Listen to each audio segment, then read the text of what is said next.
welcome all of you. This academic visit, which is a part of the program application of data science, finance, and research. Our department is starting since 1991 with a undergraduate course with a CSE 13 days and project 4 department offers for staffs taking computer science and engineering practices. At present, computer science with a 206 and CSE last academic year, our department offers another 2 courses. One is the UG courses related to mathematics and computing, and another one is the intelligent AI and data science. And our department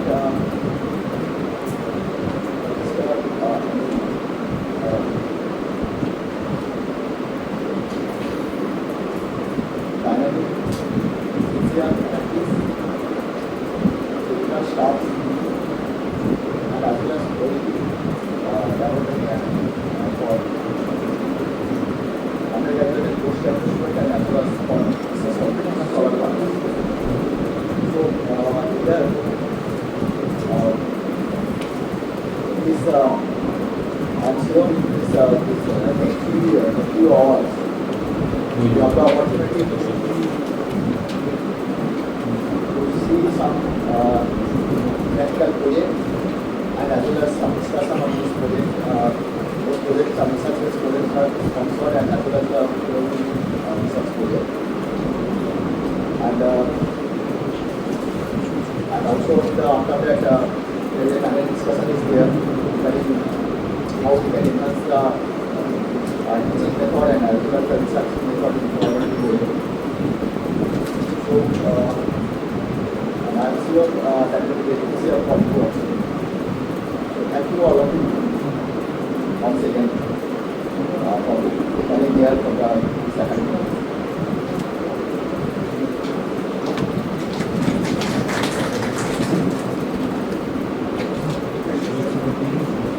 Right.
data science or AI, which happen to be very hot at the moment.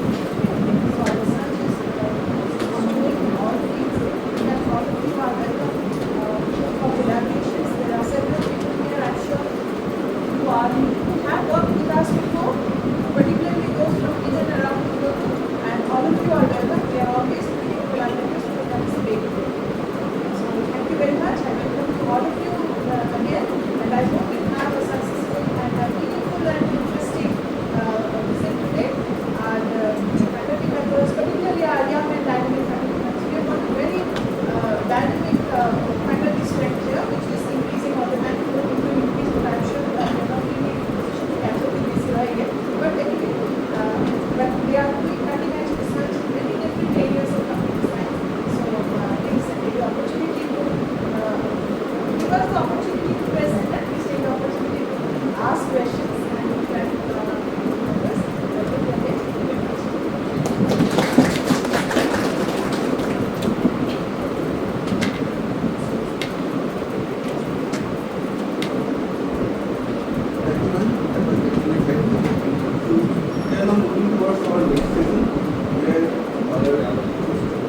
Our talented faculty will program. Basically, the theme is student-based research.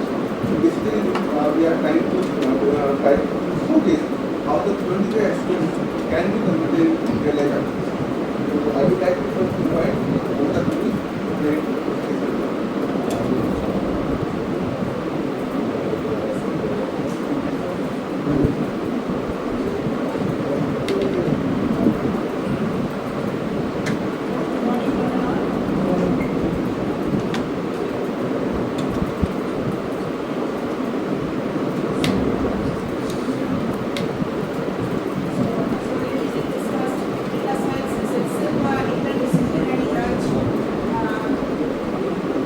ফ্যানগুলো বন্ধ করে দিলে মনে হয় শুনতে পেতাম। ফ্যানগুলো বন্ধ করে দিলে ভালো।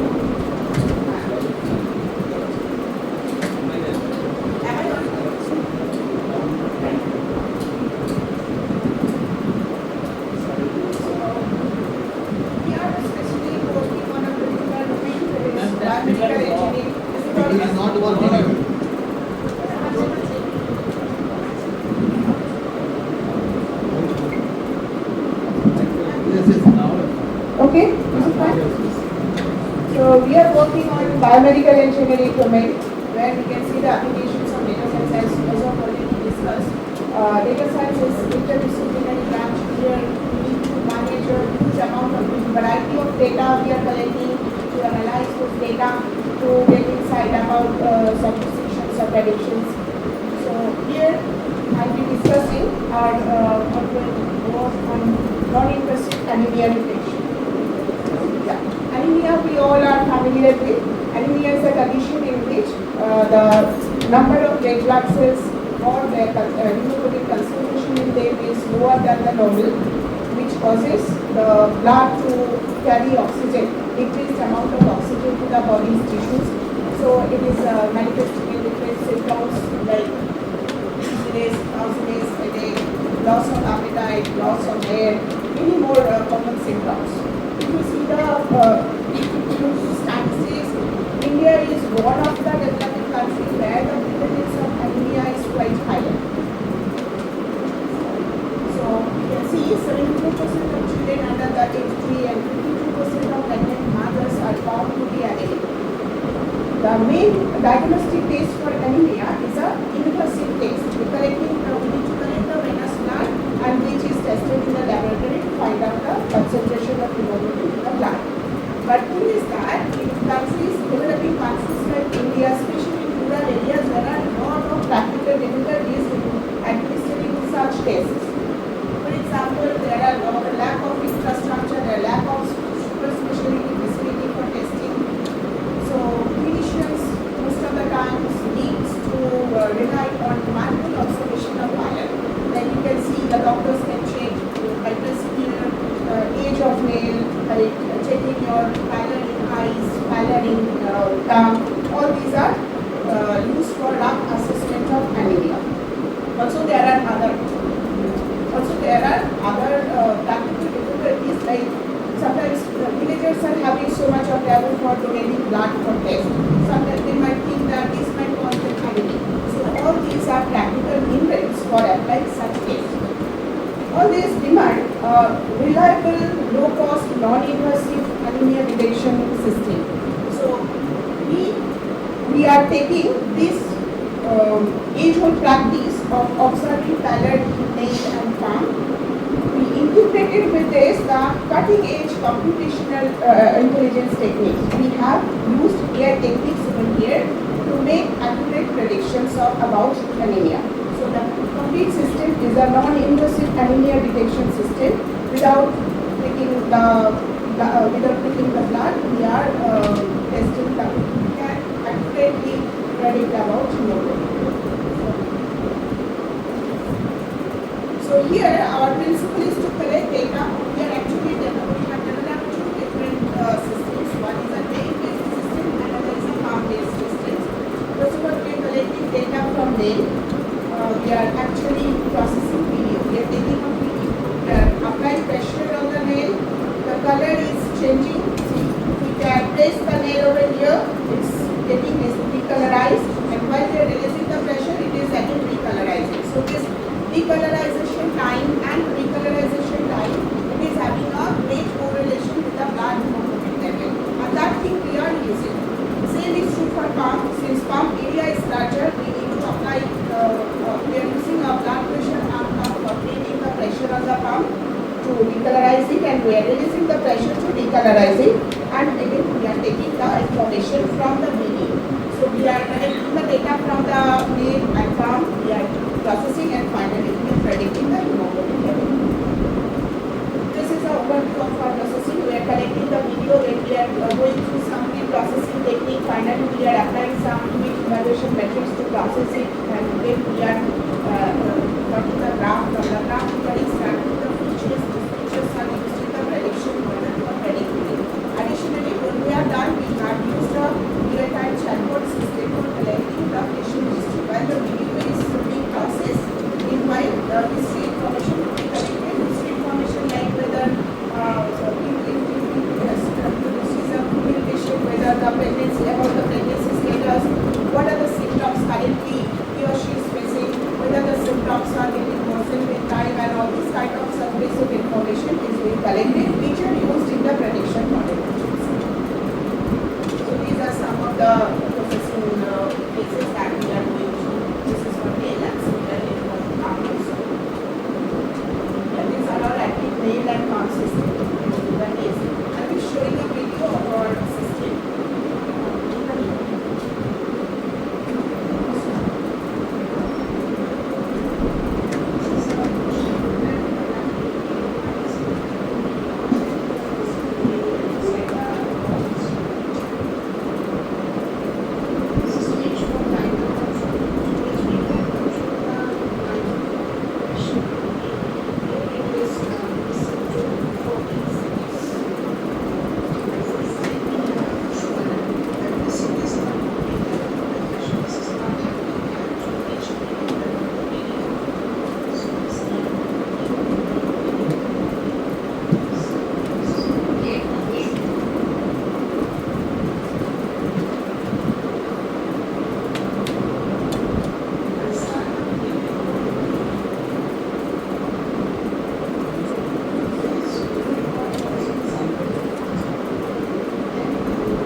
1 minute 30 seconds to give the result total after processing just recording the video. It's taking 1 minute 30 seconds to give the result.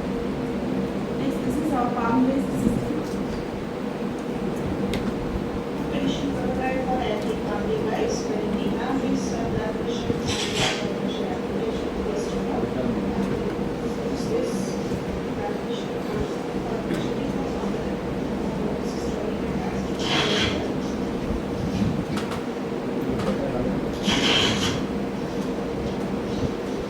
And this is the one of the stage. This is how we work on. When this is fine, I will start measuring from my blood pressure.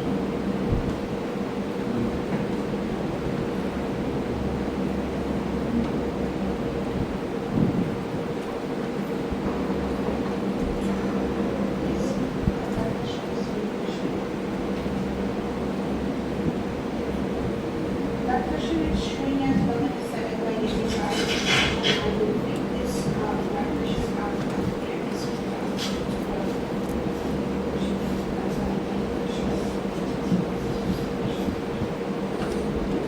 and I will change the mode control switch to this position for example.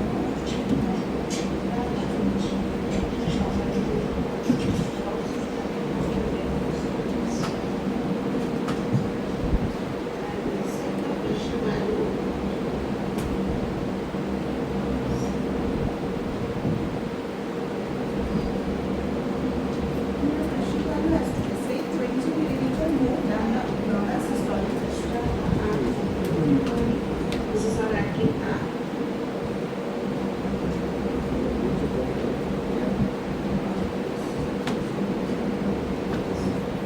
Start video recording.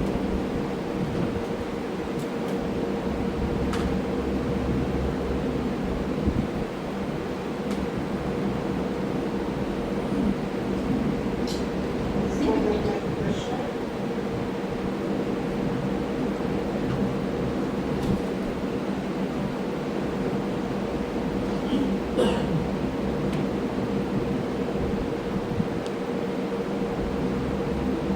Pressure is released for a second. The line is released from the device.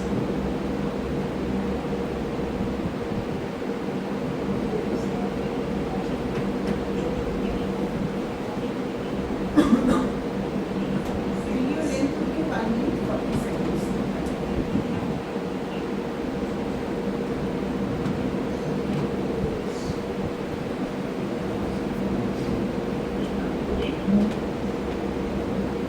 In my app is taking some patient history information to the real-time chatbot application, which is in my phone in the error setting.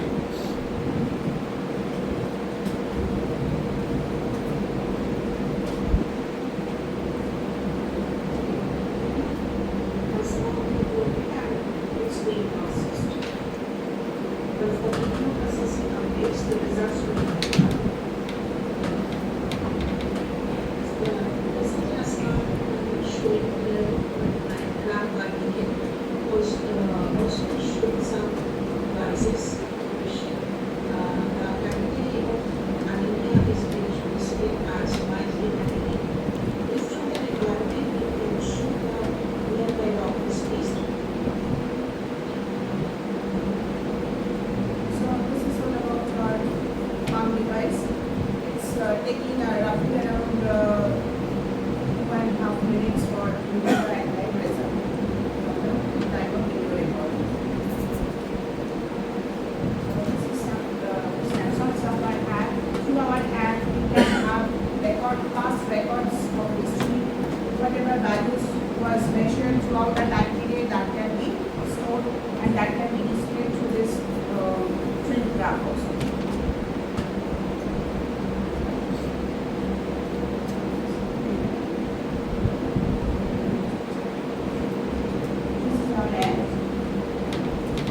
is a non-invasive device. It can work as a personalized device, as a smart anemia care device. It is suitable for primary health care. It can be used in rural camps, hospitals. Even it can be used as a personalized device at home. So it can work as a bedside assistance for aged and obese patients for which for whom collecting venous blood might be difficult. So it's giving a lot of societal benefit. It can act as a healthcare service provider. As it is non-invasive, it can be used by anyone at any point of time. It's a portable, low-cost device, so anywhere at any point of time it can be used. It's quite helpful in segregating prone to anemic patients. It can act as a advisor for advising this sort of doctor information and do's and don'ts about anemia and all these things. So this is our biomedical and healthcare engineering lab at the Department of Computer Science and NIT Jodhpur. All this work has been done under the sponsored research project titled Active Smartphone-based Artificial Intelligence-Enabled Portable Low-Cost Anemia Detection Kit based on observation of pilot inhale and palm. This is a sponsored research project under the WAKI. The project is completed and the duration was 3 years and the total having a total budget of 8.94 lakhs. Is there any questions or concerns? How much? Actually, for mass production, it would be cost. It would cost roughly for the palm device. It would cost 2,000. For nail device, it would be a lesser one, like 1,500 around. When it would be available in market, it would be costing roughly. And smartphone, we all are having smartphone, so with any smartphone, it can work. What would the result of nail and palm compared to device? How is this actually usable? Actually, both are working reliably. Currently, whatever we have, accuracy around 96.9%. In any case, I offer the palm is the Yeah, it might, due to the processing and all this. Actually, the thing is that there's some, while we are recording the video, there might be some, due to perturbations, so some errors might be introduced that might affect the end result. But that variation is very low. And even we have corroborated the results from nail and palm, both are very consistent. Even for a same person, we are taking the video for nail and video of nail and video of palm and we are producing the results. Those are perfectly that the same thing like I have demonstrated for my one, it was 11.8 to both nail and palm. Maybe 0.01 variation sometimes in some.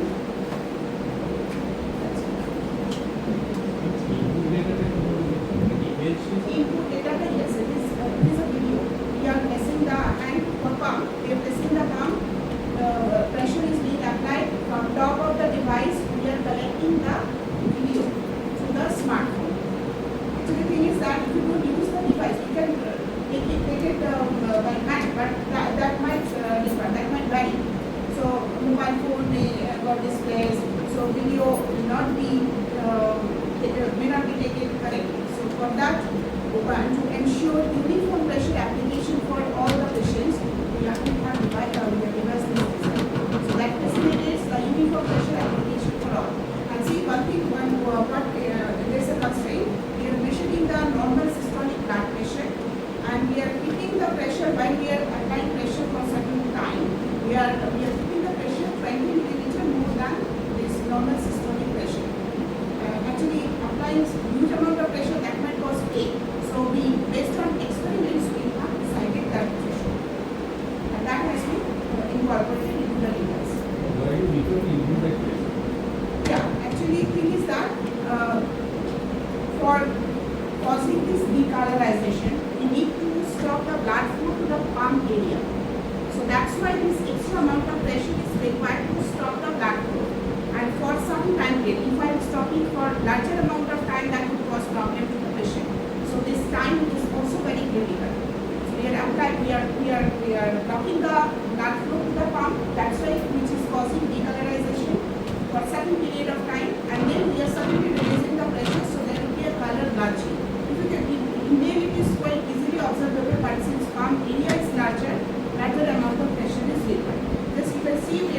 the edge of the nail, it's getting decolorized.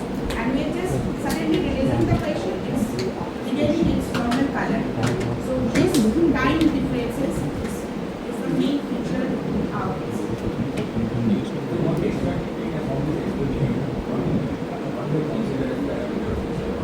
From the video, we have extracted images of frames. From that frames, we have measured the rate of change of color. Measuring each of the frames, and we are connecting the features. We plot a graph to look like this kind of thing. This corresponds to decolorization part and this corresponds to decolorization part. And this ratio is very important. We are taking this as a primary feature along with other features.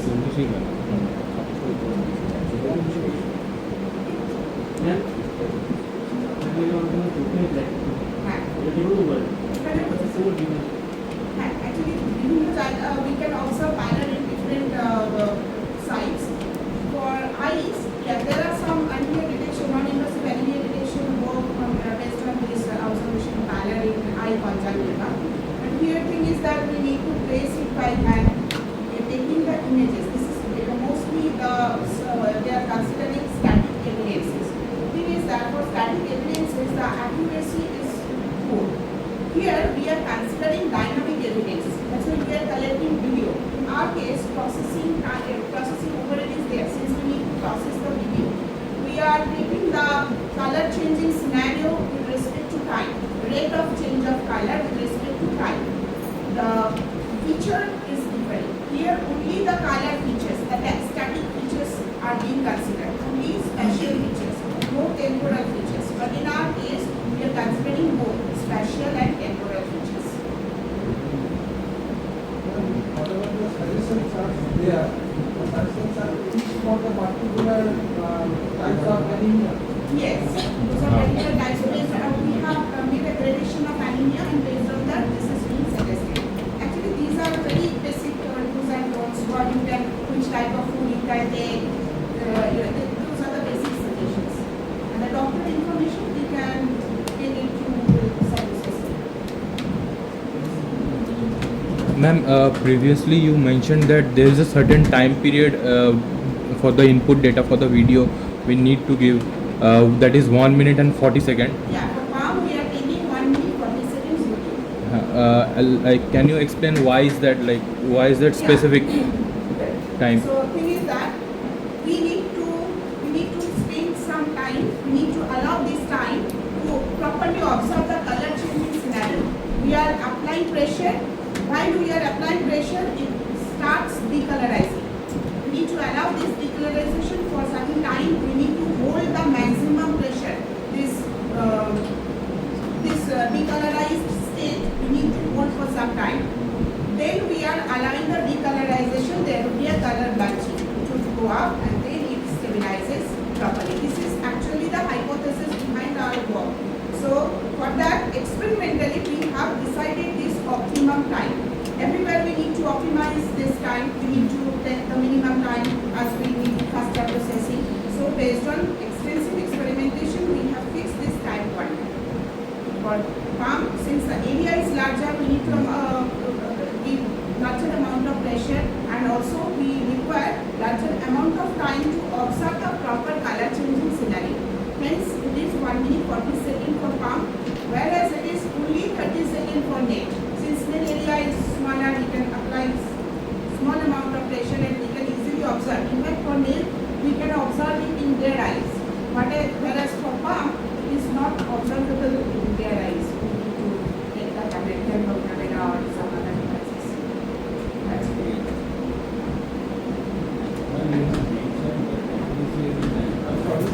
We are already behind the scene. We may continue We can take the questions again.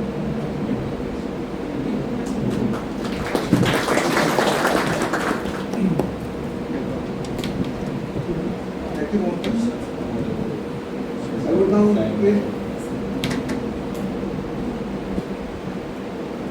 would now request Dr. Subhadeep Bhatte of Navada Plan to join us. Subhadeep.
first generation communication, and then we went to 2G, 3G, and now we are 4G, right? And recently we are now 5G.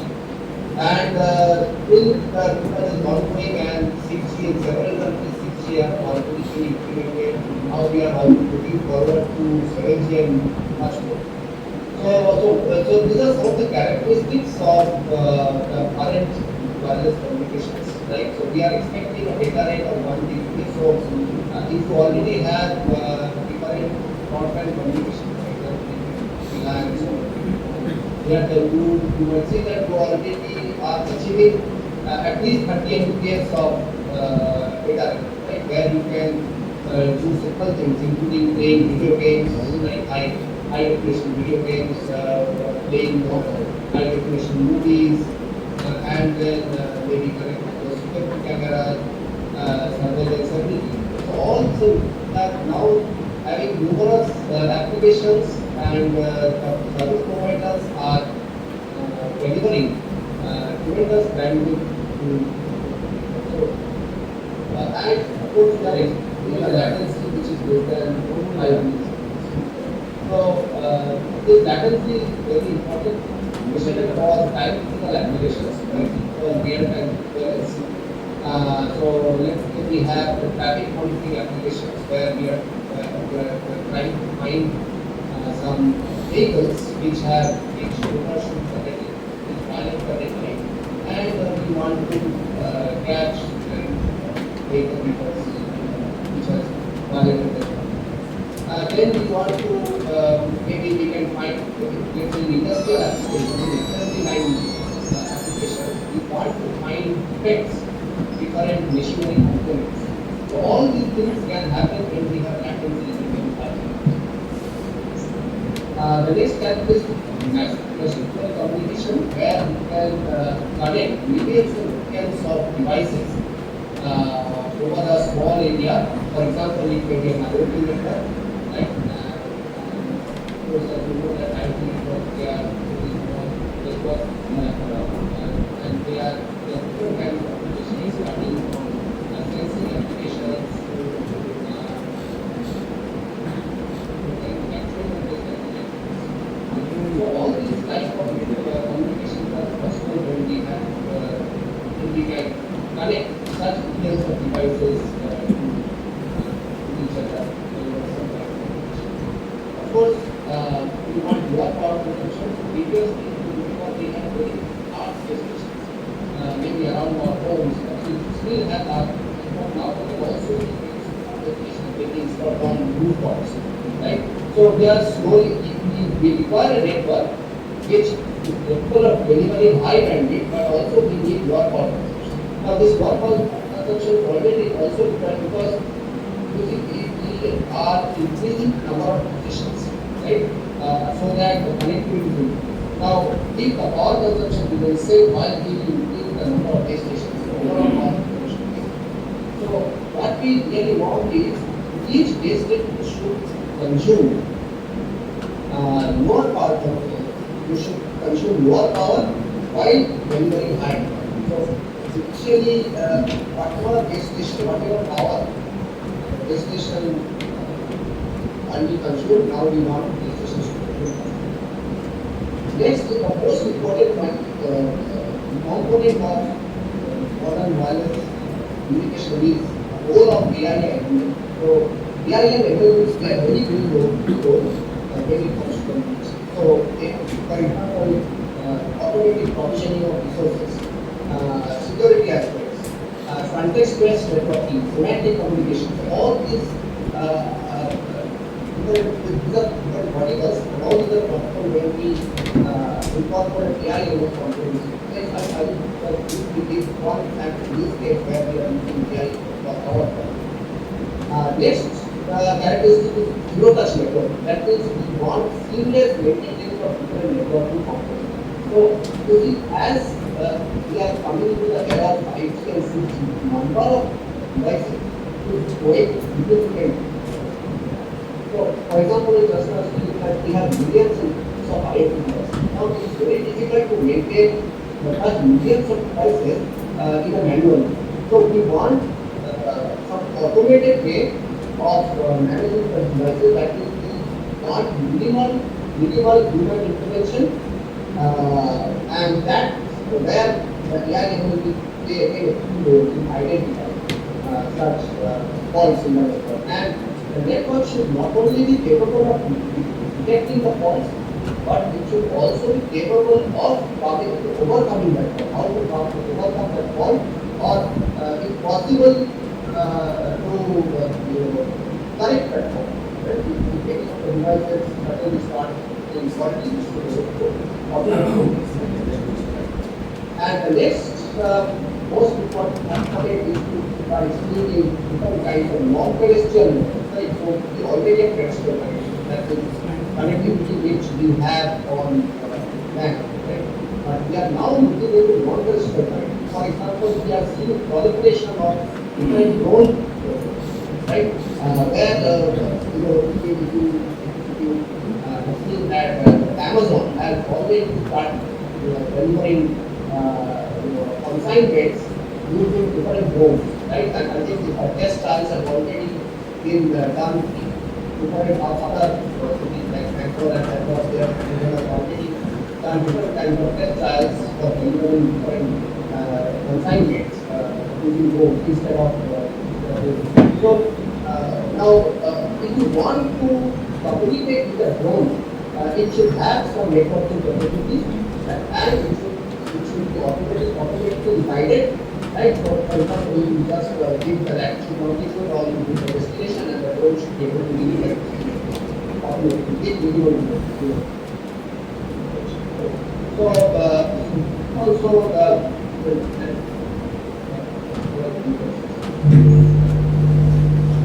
any questions? Okay. So and finally, we are most importantly security. But security is a very important aspect because with the advent of quantum communication, quantum networking, you would have seen that very soon China is making claims that very soon is even the strongest alliance and other actors. Right? So therefore security is the constant threat in such a job. Right? So of course we are looking at 5G network and 6G network where improve the security. Right? And other blockchain application which have been so these will give us a pictorial representation that shows different key technological applications like IoT and then demand oriented vehicles and gas stations, and then apart from that there are other components like RI and then UAV and so there is just a compact diagram that shows different components. So I have already told much of it. So what I will do is for exercise just briefly about non-terrestrial. So see, non-terrestrial network is currently catching up interesting. For example, the government of India is highly they have Department of Telecommunications launched several calls for projects where they want different institutes to research on IoT platforms.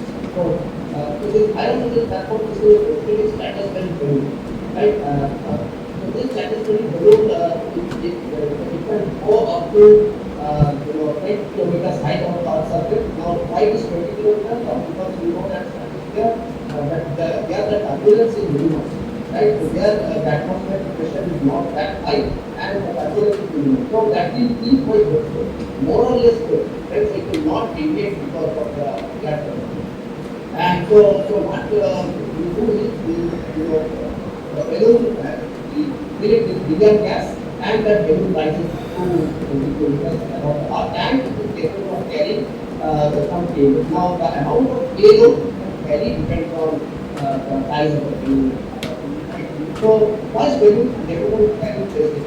Now why this acts is the factor of interest because it can provide a larger coverage, right? So the coverage footprint is significantly high compared to terrestrial. So if you have seen, you can also industry is that Facebook and Google, they have already experimented with apps-based systems in different parts of like in Africa, even in the Himalayan ranges, they have provided connectivity where the terrestrial networks was going to be installed. Right? So if you just look into this Moon project, NWO and Moon project, right? This Moon project was launched by the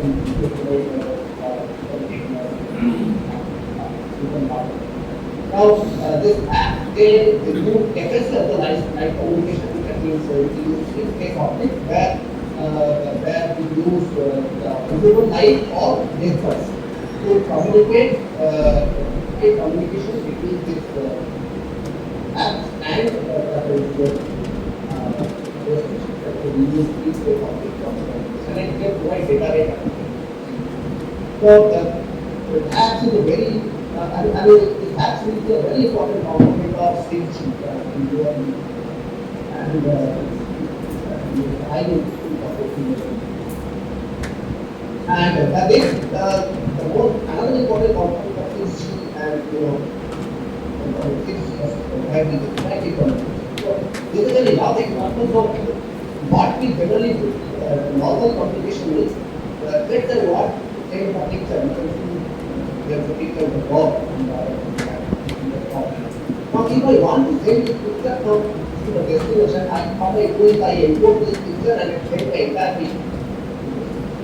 But suppose I am not interested in the background, the whatever, the tree, maybe there's a house. I am only interested in the dog, right? So here AI and ML will be very we have to extract only the picture of the dog, and even maybe I am not even interested in the entire dog. Maybe I am only interested in the face of the dog.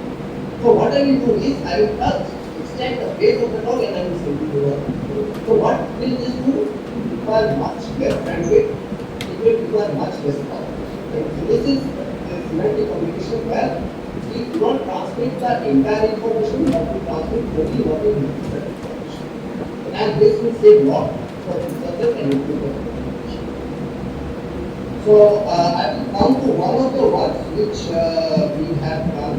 So here is an example of communication.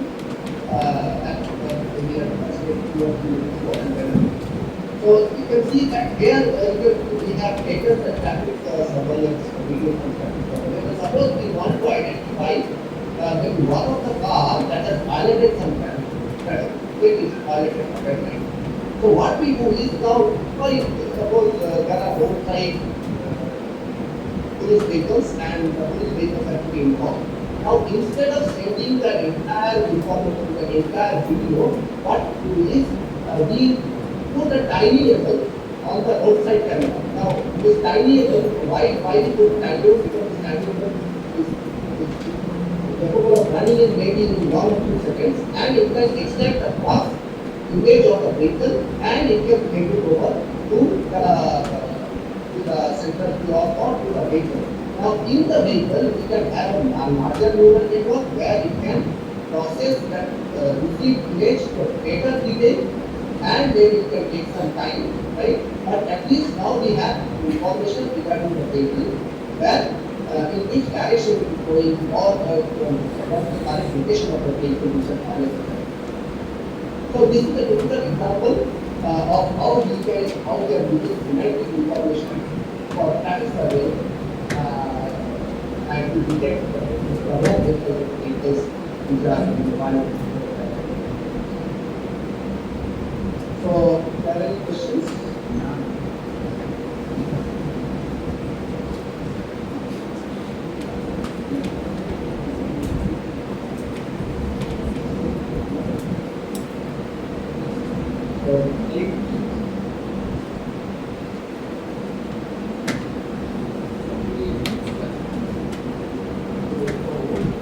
Do you have any questions?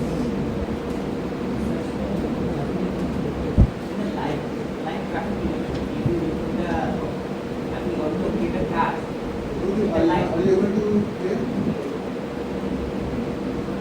The light traffic direction. If you only get a car, supposing object from the car. Suppose we remove the simulation, the car is not clearly visible. How will we able to get the light from it? We are only using a car. No, here we are assuming that there is video that we are recording from roadside camera. It is at least of high definition, that is 1080p. So, but if we do not have a very clear visibility to the video that we are recording, it's not very good anyway. So that is the assumption we are making here, that the video roadside cameras have clear visibility of the cars which is valid. See.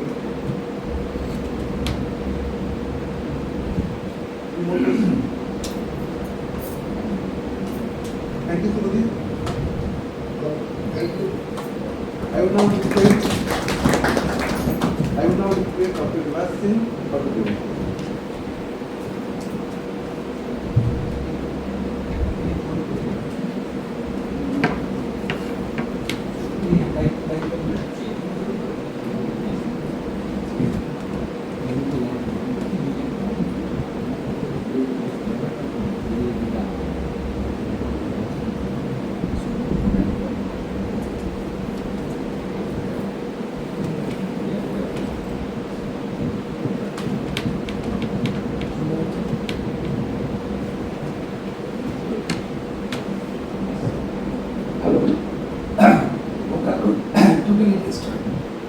I don't know I can reach or not, but I tried.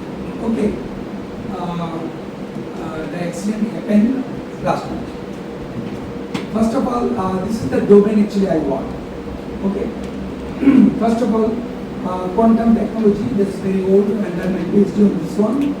After that I started working hardware security, and then later I have started on cognitive computing. All this in my 20 years span of my research I am working all this domain.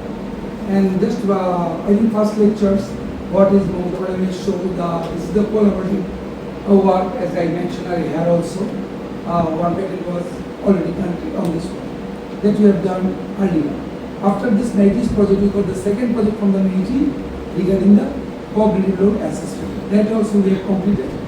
In the laboratory of our cognitive science, I will show all the demonstration whatever was developed so far. There are little bit things, and excuse me if I can't reach it. And third one is that the last project which we have performed so far with TCS Mumbai, and today I will give the highlights of the TCS Mumbai because they are very satisfied with the product, and we get the I think it is hello, can you call me in the laboratory? We make the product for this one GSR devices, and we will learn on this domain. So in this domain particularly, anyone can start research on quantum computing. Nowadays, National Quantum Mission, whatever given idea by the Government of India, we should start working on this domain, and substantial work from the NIT Durgapur is performed. Now we are going to develop one laboratory on this part. Very soon I think we will have success that in this eastern region we can showcase or other person can work on this domain. And in hardware security particularly, you know that in the cryptographic system, whatever existing still now going on, may not be viable in the current scenario and maybe in the upcoming 10 or down the line 5 years. It is found that software based research is not suitable only for getting the security or protect the cyber security person. So first of all, in this hardware security part, we found that what happened in case of cryptographic system. Earlier 32-bit, then 64, 1 to 88, 256. How long? The encryption of the bit size will increase to get the point. Now what happened? Recent failure attack you have found happened in Israel done by last was before the 5 years Syria attacked by the effect of the Trojan. So it is found that all the hackers or maybe security breaches are found mostly on the hardware now, because they can anyhow bypass the software and use the hardware, and they are targeting to the root of trust, because our trust is there, our hardware is secure. Now we will go develop solution for the software part. But now the trend is changing. The software is remain as it is. Your crypto system, your virus, antivirus, firewall, everything is there. Even it happened. How does it happen? So research community find the issues there. We are targeting our main root of trust, that is hardware. Now how to protect our device, hardware? That also we are doing this work. Most of them found physical uncontrollable function, one of the best solution for deal this. Second one, detection of the hardware Trojan. Now a lot of modeling method and robustness will solve. We have done. Yes, all these things are available in the laboratory to show. So I am focusing now cognitive computing and it will be assistive technology, small data. For making the concise, this is our hardware laboratory. You will find that all the device system, mostly we are working on RTX, Xilinx and Altera. These are three things we are working, but due to the lack of resources mainly, we found very less candidate working on this domain with some sound knowledge of the architecture. And nowadays we are working on only path and hardware. And in a network community people, when a message passing happen, to pass the security, particularly when unmanned vehicle, IoT and other technologies can, that time our protocol, whatever so developed based on the path, it will be very suitable. So that's NXP and they are working on this domain, and very soon we will collaborate with them because one project was submitted there for Samsung NXP for path, how it can be synthesized. Recently they are asking for submitting quantum path also. This is the classical concept we are using. Now we are going to work on quantum path.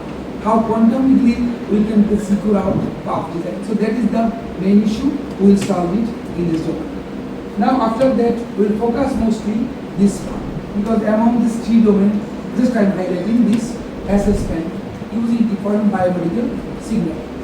What are the different biomedical signals you are using? We have a GSR that I will show as the demonstration here. That is galvanic skin response. Whenever any cognitive load you have faced, the skin reaction, the conductivity changes, maybe sweating, something in the tension or something else. You will find that we will manage this signal. So that is the one thing we will do. Second is the EEG. The signals coming from the brain. We will capture this signal and do some brain-computer interface. So that is the main we will do. Third one is we are getting eye checker, the movement of the eye, which is not applicable to the blind. For blind, GSL is a good one, but for the non-blind, the eye checker can be the best solution. So eye checker, we can do all the activity. A person who is in coma maybe, his sensors are there, particularly his eye movements are there, but the rest of the part he can't say anything. He can't move anything, but he is the bed, can do all other things, whatever available there. And that time you find that the device application IT, through the eye movement, ocular motion, or in case of dialect part, we can apply all the computing fundamentals, whatever he can do. So that's we are using nowadays these three signals. Two more, madam. Thondapal madam is now out of station. Medical signal. So actually he has two more advanced devices, the FIRS, where we can get the thermal images of the brain when you are working somewhere. That means particularly whether you are getting stress or not, the images reflected the brain which portions were getting load. So that's also clear view of the brain activity we can find out. So all these different biomedical activities are going on now our cognitive science lab as well in biomedical engineering lab. We have a one center of excellence on the beach, that is biomedical engineering assistive technology. Though through this you can do your PhD or pursue any other student PhD in this type of domain in interdisciplinary activities. So what is actually cognitive? It is always misunderstood that cognitive means stress, mental stress. When I am working, I am getting some load. So that is cognitive. No, it is the misconception. Cognitive load and your stress is completely separate. Cognitive load is nothing but first has come the mental stress. I am in very stress. I can't work. You don't disturb me. This is the common blind work, whatever you are generally face. Mental stress, whatever you are doing or getting by stress, it is physiological and psychological. Maybe some persons are there, by default always get stress. Very serious. Even minor applications will get stress. His physiological behavior will change. And maybe it happened that his hands are trembling, sweating happen, all this activity neurophysiological happen. So the psychological as well as physiological, you can say effect happen in his body. So that is not my concern. My concern is that my PC, my brain. Brain is a very small memory. Maybe, for example, I have 1 KB. I have a 1 KB working memory. Remember, there's 2 parts memory in our app.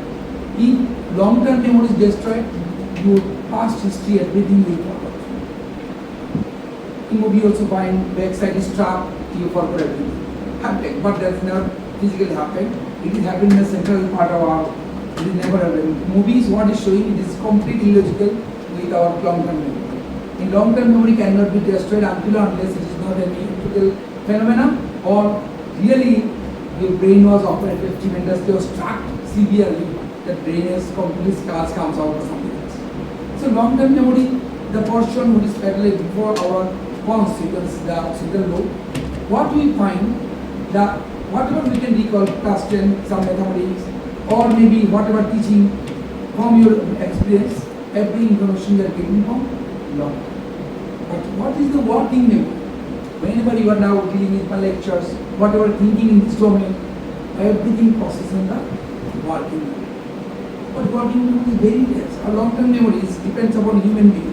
Maybe, for example, 1 TB, 100 TB, depends on the person. But it's a huge capacity. If you have the proper mechanism to store. What mechanism semantically we try to do. Sometimes it happens that in history, very boring subject for me, but I learn by point-wise something, recall to something. This is the one technique, how your information you are processing for working to long term. The problem arises when you are processing information, working memory to long term. That means I have to recall for this memory for my next time. One person last bench, he is thinking something. Hello, are you thinking something for long term memory? You are thinking something from long term, na? That means you are recalling something. At this moment you come to the working because some portion of the working will go in long term.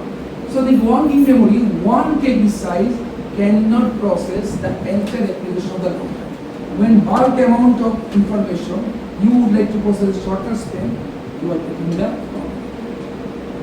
That is called your mental effort. Your mental effort to require to process the information, get the knowledge of the information, or to store in the long-term memory, that is cognitive. If it will become huge, cognitive is high. If it will become less, then less. Most of the things we found in the cases we have shown in processing is a very important thing. How we can reduce the cognitive load that our processing will be faster, So it is found that any new devices coming in the market, we think earlier when first smart device was coming, keypad very nice. Most of the time, scrolling was very difficult for us. Gradually adapted, that is called learnability. But another is the usability. Are it useful? Now you think because smartphone. The usefulness also not only features, the way it helps us, that is the main thing. But again we are ensuring that during this smartphone application I can show you this smartphone can be evolved in a more sophisticated way that it will be more useful for us in the application. So I will show that it happened, the market trend, what happened in the elderly domain. Nowadays when we become elder, lot of digital technologies come. Will that will be viable for us to apply all these things? It may happen that I can't use it properly because the device developed thinking the requirement of the market, not thinking that how much I can learn or how can I use this software. So this is the concern TCS is pointed. And then with the project, you give it some assessment mechanism so that I can understand the person during the operation getting some issues to solve the problem. So on this regard, we are targeting this one. Another day, okay, this is for blind person the problem is coming. We understand they are really getting the problem. It's a non-blind problem, aged person like us. If digital compatibility we can find out, it will be very, very difficult for us to solve this issue. context, we found that why this is required for us. Why we are studying this thing. Today we are meeting together in this hall. Is it necessary for learning? After everything, you can forget everything. With the lesson what in memory, but what will carry forward from this session? Some word time copy, a new term. When I first faced the workshop copy word, I nothing understood just like that. When you are understanding first time. I think all of you getting this term first time. If I am not sure, some of one or two exceptional, but 90% I am sure first time. I was also first time. And that time, from this seminar, I only carry that one time I carried one cognitive. Then I start working what is cognitive behavior. And that I found that except our institute, maybe in India, 3 or 4 institutes working in cognitive science. 2 institutes are leading. One is IIT Kanpur, IIT Kharagpur, and another is now recently evolving IIT Hyderabad and IIT Hyderabad, both of them. These institutes are working tremendously in this domain. So if you go through this website of this institute, you will find working. Why this becomes significant? Again, I am telling the necessity drive us propels to understand the concept. It is found the market also in near future. Whenever any software or device will come, you first check. Oh, this is CL certified. CL certified, certified. So I can take it because I can learn in this. The product cost will be higher, maybe 5x higher than a normal product. But it is CL certified. It indicates that each application and each devices are CL certified when it will create even very less load when it operate the devices. So it will be very good for us. So that's why it is found we will go for this one. And lot of other activities, that is the thesis contested below I have shown. What the solution? For every application I wrote, that is the main challenge, real-time monitoring. What will show the device, how real-time monitoring can be done, we have done. So this is the big challenge for us. This software is developed, so with the patent I can disclose all these things here. But this is software is given, when this software plugin will be installed in your computer and you work for a whole day. And then record, replay back with our assessment tool. We can say in the entire period at which moment you actually get load. Then you can identify which task actually gives you load. Maybe you are working some mathematical part, you are working some theoretical part. In mathematical part, some portion you get load, that you can identify that domain you are actually getting load. So minimize it, the next term there will be no load. So even though the cognitive load will create the stress part or invite the stress part, the stress can be reduced. So that's way we have given the solution. The problem was that since we are working the blind, what you are thinking, blinds are not thinking as the same way we can think. Blinds have lot of issues. Really blinds have lot of issues. Generally they will not believe you first thing.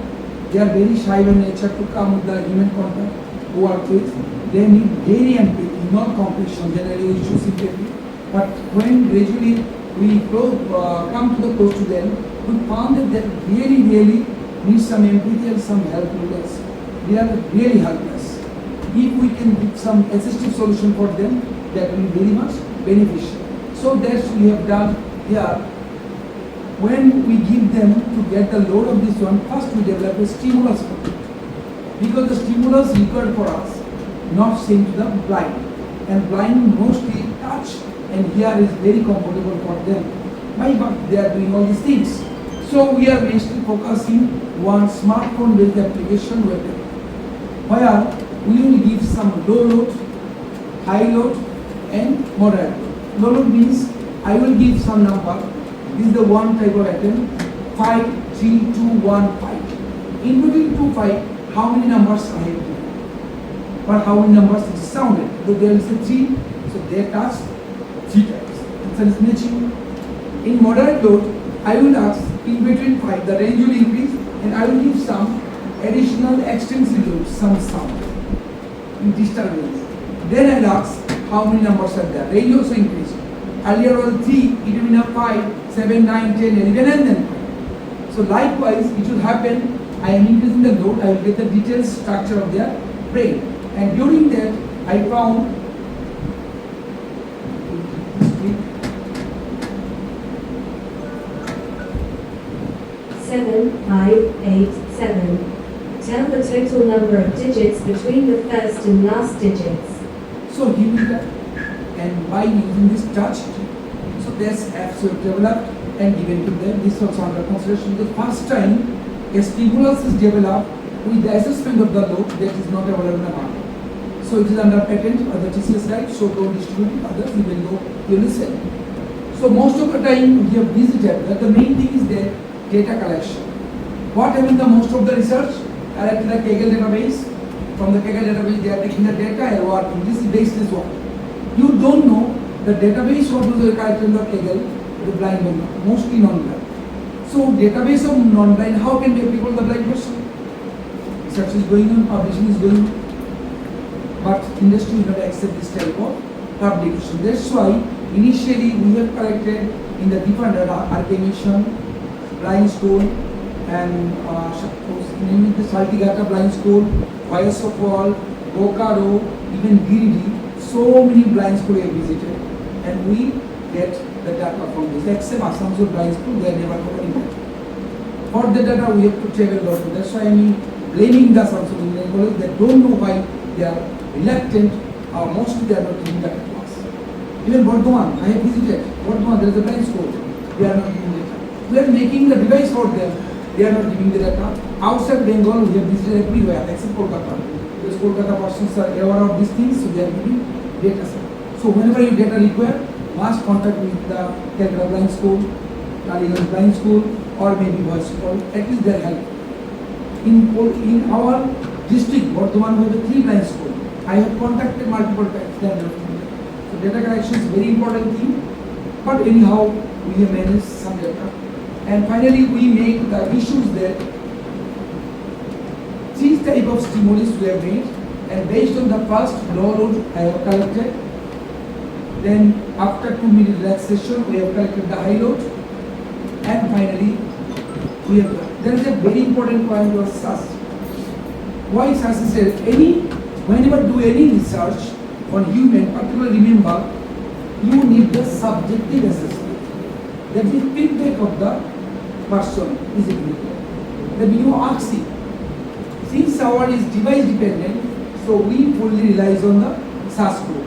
If it is no device, maybe some psychological question, you have NASA TLX. Task load is by NASA.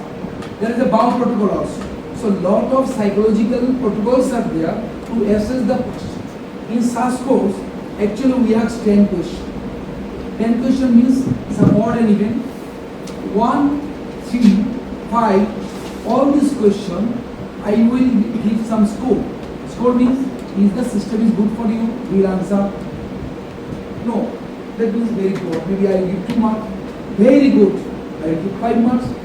Okay, so I will give 3. Like in this way, I will give the some relative score because you are accessing the person now. You are working fine, system is runnable. It does not ensure that this system is acceptable to the person. Your system without accessibility feature is baseless for the blind person. So accessibility features I have to embed. Then I ask, is sound is okay, visible, audible for you? Little bit low. Then I give 2. No, it's okay. I will give 5. In this way, I give some score. 10 questions I have, I can show. So that question for the all odd questions, I will deduct 1. And all the event marks, I will event score, I will deduct from 5. Then total I will get some relative score. I will add it and multiply 2.5. Then I will get the SAS score. That score should be more than 68. Industry standard is 68 or something. 68. Industry standard is 68. Then their SAS score if 68 coming, if system is good, if less than 68, you have to rebuild or reorganization. So that's why initially we have plotted the signals. We found that during the scope review, that was coming for person 1, that is coming for person 2, moderate load, and that was for high load. This 2 load, if you notice that the values a little bit different. 1% moderate load is very higher comparing this one. So it's person to person varying. So the system whatever developed, it cannot be universal for all of them. Now we have to make it calibrate. According to yours, low, medium, high, my system will give the result. So this is the challenges of the GSR. Because most of the time we found that sweating happen on the skin conductors very. So how we can save this part? So that's why we developed this model. The rest of the part, you know, very good models are there. But problem is that which model will be suitable for the GSR? Rigorous 1 year we have passed to understand. And finally, we got success in the model. Most of the research again you find either load or no load. Whatever for dry, non-dry is there, load or no load. But our target is there, not load or no load. The severity of the load, whether it is medium, is severe, low, moderate or high. This tri-classification is big challenging for in MLP, multi-level perception model. That's we have the challenge we have completed and now successfully the model is ready. That will show. So during the collections, this actual device we made in the box. Okay. So this is the device for collecting the data.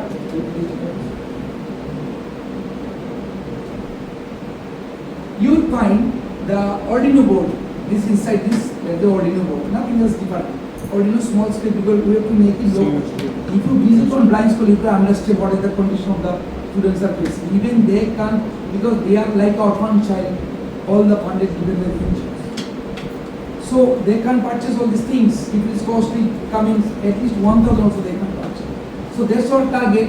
How we can reduce the cost? It is coming around 300. But this is the additional part, with NGO part. This is the Grover module, which actually collects the GSR. You will find there is the impedance modules about the electrical person can understand. This is nothing but collecting the impedance and go where we are actually mapping the conductors. So this is very simple device.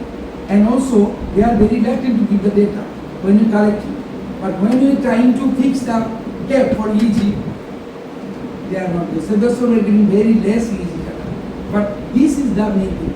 But problem was the thing that before machine learning, the performance of GSR was very poor. But after the invention of modern machine learning, now minimum features which will give the load part, we can get it. And that's why this is the actually, we have finally succeeded for this part. Finally, we call this model. Okay, so in our laboratory, you can test it. Suppose you are composing a mail. When you are composing a mail, in the which part, maybe during the mail portion you are getting load, you can identify that in this area I got the load. So you can real-time monitoring this can happen. Or maybe you are doing some searching in IRTC ticket counter. In which part of the ticket booking you are getting load also, you can identify. And near future you can resolve it. This is a practicality I am showing, but it's still mainly blind person. We can design their software based on the recommendation of this device. So that is the one thing you will find. Finally, we go for the calibration. That is the important part. This is not for blind. We device developed for blind, not applicable for yours.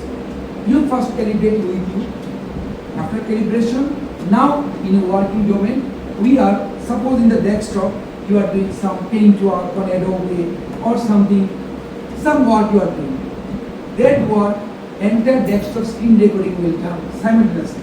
That means I am collecting your JSON data and I am also collecting the screen recording part, whatever you are working in a computer. Finally, my model will understand whether there is a load or not to certify. But your question may come, where is my load? In this entire work, you identified there is a load in my brain, but in which area load? So that should certify by the screen recording. In my screen recording, when it will start from very beginning and GSR data, it will compare each other and show in this time stamp you got at the what are the screen recording time stamp, you can understand at that particular region you are actually getting load. And now, if you are getting load, that portion should be what? Either rebuild or remove or maybe modify you can do. After the modification you can do. Now any application, whenever you are launching to the market, analyze the copy load part, rebuild and give that, then it will very be acceptable by the blind or any other non-person easily. So this is the one of the opportunity to us now that any software, any device can be used for your assessment. If it is assessment is correct recovery load, that's all. So this is the one thing we have done. You find that some work he has done, and particularly these 2 times 10 actually he got load. Some working screen recording that times 10. Some deep sounder getting that region actually got the load. So in the rest of the part, you will get the loads or activities going on. So screen recording simultaneously, it will happen. Again, I am telling, don't share all these things because these are the appropriate processes. After that, we are starting GSR because physiological phenomenon. It may happen that it will be main actor if doing some dictate, then what will have a system? Now some validation. More accurate validation, EEG. So we have started the validation process for EEG, same data for the same cluster. Someone is agree, not all, but those agree, I have corrected. Now if EEG is certified that whatever GSR telling load, EEG also telling the load, then it will be very authentic.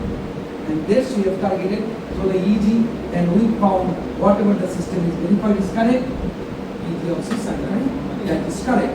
So the validity of the device is no more question, is of the question. So the problem is accepted. So finally, this was the situation we have done in the cognitive load part. Finally, okay. So this I have done so far the processes. Because in the publication you will find one more, just keep it. This is our outcome of the project. TCS we have shown it. Just one cognitive load assessment tool for visually impaired persons.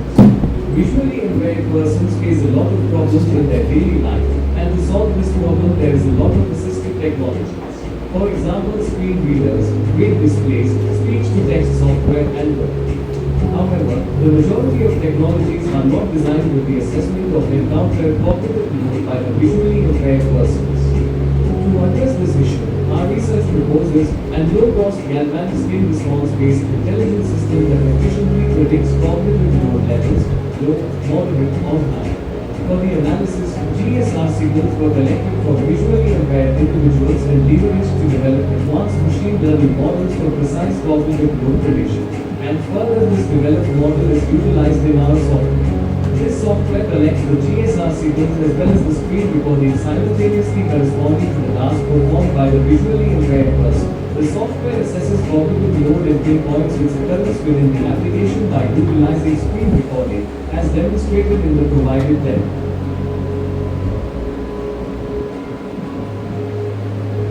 And here is the publication. So this was the DG part. We are finished, and that's all done. Next, we are working on the again don't distributive. It is a published patent. Okay. So just granting is required. That is student having, you keep it with you. Just keep it, but don't distribute in social media. That's fine. You can take any images or whatever you captured. Keep it with you. Don't distribute. When it will be published in website, then you can use it. All are under granting conditions. So scrutiny is required.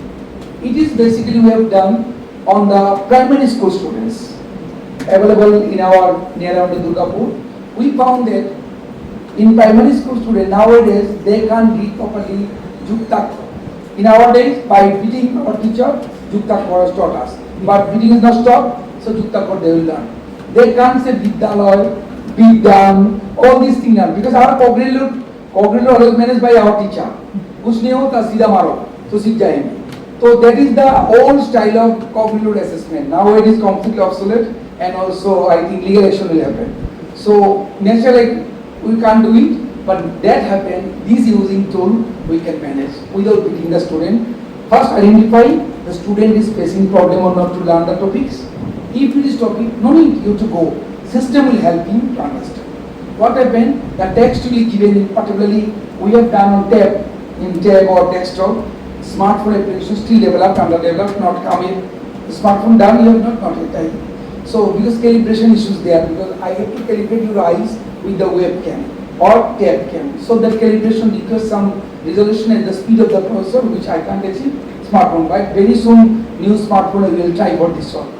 So what happened that this calibration part, whenever you reach some content, after the calibration, I will tackle your the movement of the eye, normal movement of your eye. But when you stuck your eye particular, he can't read, he or she is small, but you automatically see it for fraction of more time comparing normal time. Automatically my system will detect he or she is facing some problem to read this. The text will be zoomed. The text will be zoomed for him for particular text, and sound will be iterated in loud voice, so that the person without human intervention can read the content. No reading is required with some scale or something else. So this is the thing, and particularly this system is widely accepted by the madams, particularly because they are very soft, never hurt any child, so they are happy with these devices, and we are giving Amrai, some all schools are there, they have used it nicely. Second thing part is that these devices were developed to assist them only, but we found that a group of students, if they use it, if there is some problem in their mind or not, we can detect. That means they have some learning difficulty or not. It is not that the student has some specific learning disability, that means dyslexia, dyscalculia. If this type of symptoms, if they are not, that also we can identify using these devices. So mainly we work on some tribal students because tribal students have some, they are authentic and their ethnicity is completely different from us. So whenever we teach them with the Hindi language, they are not comfortable in their English because they have owned their mother language, mother tongue, and also they are mostly live in the area of the hill or something area which is far away from our civilization. So they are not comfortable to coming with the environment so much very fast way. So this is the way we are trying to assess the load in our devices, and the contents can be modified accordingly. Their content will be their story. Instead of showing Nana Pratap story, I will try to better show the Birsa Munda story to them. So they will correlate the content. The content modification is a very important task. That also we are targeting for working on them. And finally, different challenges, whatever we have so found in area, we have found. What is the linguistic diversity undertaking? I think Nestor will explain all these things, linguistic aspects. So we are not going this part, and cultural level classification will do. This my time is up. So finally, we have done all these things, and LLM is the particular tool which is very effective in this domain. So up to this, we are finishing. If there is any question, you can ask.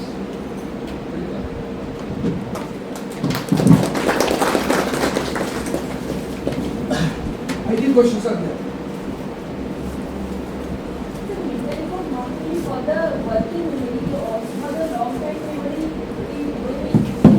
at that moment, previous memory also happens now. So you are just thinking about that long-term memory is our hard disk. Suppose your hard disk. Hard disk खराब हो गया, RAM खराब हो गया, कुछ नहीं चलेगा. RAM is the main thing in our criteria. So what happens then? Effort is required only processing the data working memory. And long-term memory just have to recall. Stored data should be recalled.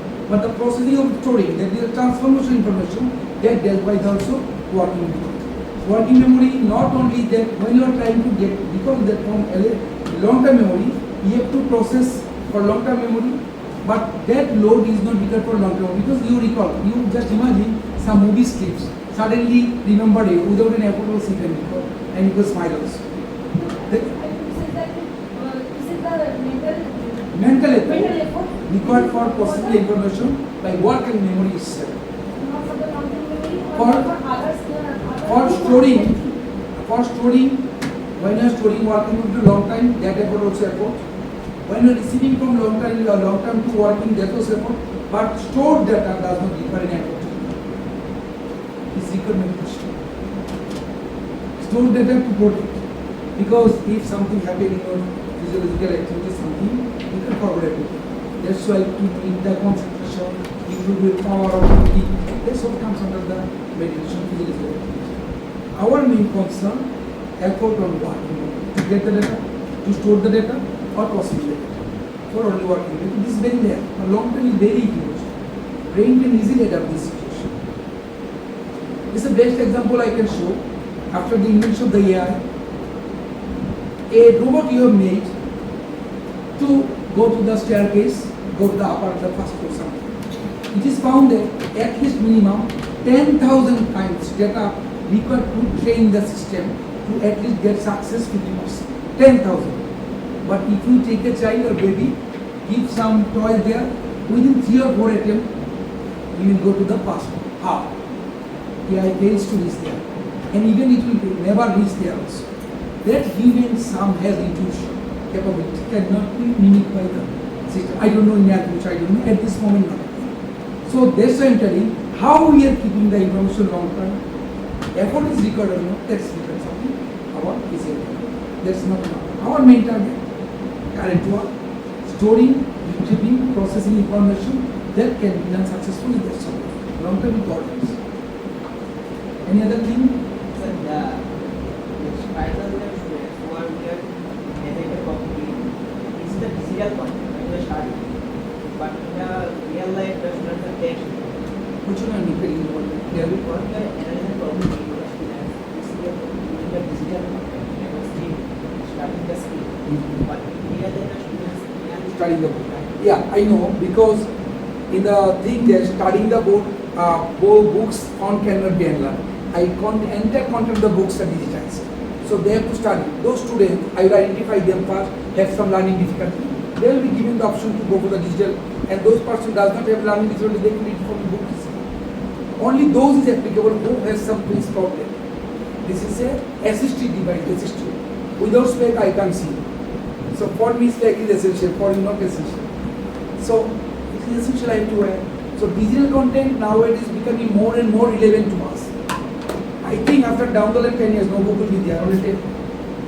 Students are facing, Indian government has planned, in education ministry have devised that students are facing huge burden of the load.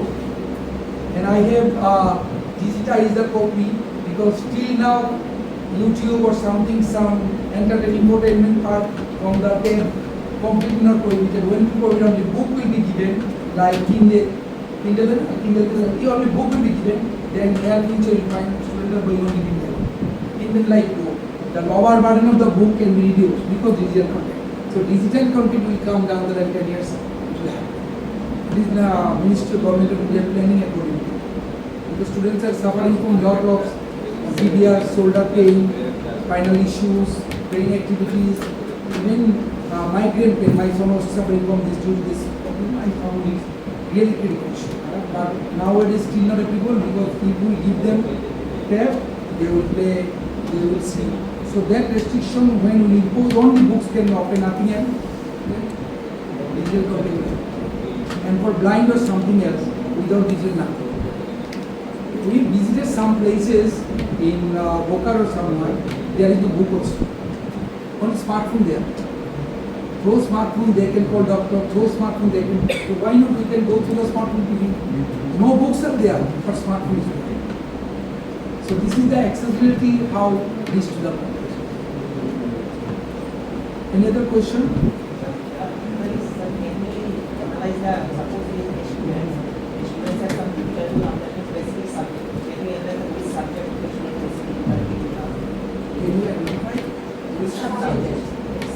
Particularly found that some subject has some intensity. There is a load concept, which will be directly extensive load, intensive load, German load, and cognitive load classification.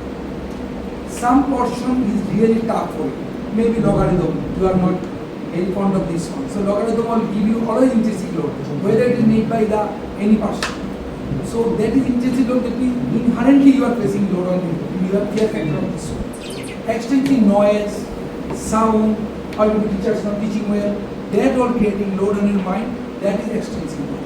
And German, that memory store now, when you are trying to recall from the long term memory, there is the effort is there, that is called German. You recall this all these things. All these three loads are coming together combining completely. If the person have which area load is there, a person very good in doing current work but can't recall after 1 hour. So he is some German load issues. Someone like me, I was hearing impaired by my childhood, so I have no extraneous load of sound or something else. I am very good at seeing all this content. So for me, intrinsic load is the main thing I have to take. External or German is not for me. So like it is a person to person vary which load impacts. So consider that all these are applicable for activity. Now what is the thing? That we have to modify the contents for you, reduce the intensity. And our target that German load should be improved. Take load, jisko badai German load. Why? Because that will give more dependence on the long term instead of short term. So this is our target. We do the extremics. Intrinsic may not be used because you have a fear of logarithm. Log formula I can't change. So intrinsic generally cannot be eradicated. It persists. But our target should be reduce the extraneous load, soundproof room, teacher should be good, any good presentation, anyhow, extraneous should be low. Increase the germane load. Information stored on the memory, try to recall, or try to store. So that germane load enhancement will give you better results. So if we can manage like in this 3 load, that's okay for managing all this thing. Whenever you are teaching someone, if I say new student, you first try to say, when I am teaching some content to them, when I am preparing this, that's also cognitive assessment. We have done. Whether it is easy or not, I think in the last department, the student will understand some load is there in the brain. Stress is not cognitive. Cognitive is not the stress. That is the one thing. Some devices there to assess it. So like in this way you can get. So that means in your class, if your student get 50% content or 60%, 70%, then that will be good. But most of the time we never think of the matter, what are the study material we prepare to showcase in the classes, which have extraneous load or not, intrinsic load or not. We should reduce. Give some examples. Suppose you are teaching Newton's fundamental. Okay, Newton's law you write, the intrinsic load should be there. Now give some images or video of the apple falling and some images with this one. That will give better reflection of that, why this work on this. So that will recall, whenever revolution is a chapter are restored, apple is falling, so rule will be there, earth is M1, apple is M2, M1, M2 attracting by r square distance, like you say from the spatial memory, he can recall this part. So this will be less overload of external. But if you show the M1, M2 by after formula you write, most of the time we are doing these things. And this, we are giving very good to the students. To make lectures very interesting, you think that type of technique which will recall his mind in long time. The German memory can enhance instead of extraneous or interest. So that will be important. After invention of the smart class, extraneous load reduced. Those smart class content again need to be modified. But at least smart class presentation looks good here. If I chart all this thing board, automatically your extraneous load will be high. So it will be accessible. Anything else? Okay. I hope I can clarify this point. But even though the devices you can show, you can touch in our laboratory when you visit. And very one thing I want because Indra has done nicely on the GSL work. Shrodit Datta has done on eye tracker devices. Arunabh is doing on easy devices. Without their effort, it cannot be successful. Idea can be propagated, but when they are visiting the hill area to collect the data, they face the problem. I understand. Only one day stay and they come back. 4 days, 5 days they stay there. So I can't understand their thing. So I would like to acknowledge all the credit goes to my students, not me. I just write. So they are doing all that. Thank you. Hope the patents after publication, only 5 is now published, 3 is published, 2 more submitted. So when it will be granted, it will be available to you. Okay, as for the loan, the paper will be published, you can refer this paper and get that. And in future, in my website or my phone number, contacts, everything is given, you can communicate with us. Okay?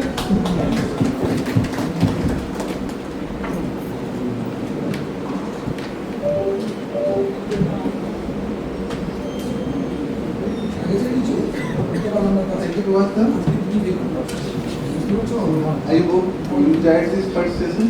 So we think that it's now time for a short break. Good afternoon, everyone. So I hope everyone is able to hear me. And the back.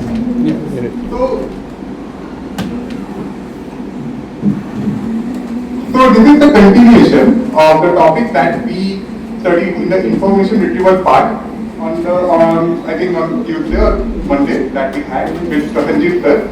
So over here we will go through how retrieval augmentation works and how RAG can be implemented in Python in a local system. So RAG has mainly 3 components. One is retrieval. So in retrieval, what we do is we create an external world data set. So external data set is a custom data set that we create from for the context that we need. So suppose I am a data science guy. So all the data points in my data set will be related to data science itself. And then indexing happens. So indexing is nothing but reducing the data space for quick retrieval, and then we map it to a vector. We create a vector database. So why vectorization happens is our computer is not able to read the natural language that we pass to them. So we have to have some numeric representation. So on that, to overcome that, we represent our data in a vector format. So the vectorization happens, and then augmentation. So how augmentation happens is, first the query is processed. So the same processing technique for which we created the vector database, we will implement the same processing technique, and then we will have some similarity matching search techniques, and post the search techniques we will retrieve the relevant document from the database that we have created, and we will add load prompts. So the data that will be retrieved is nothing but a context that we are setting for the query that we have passed.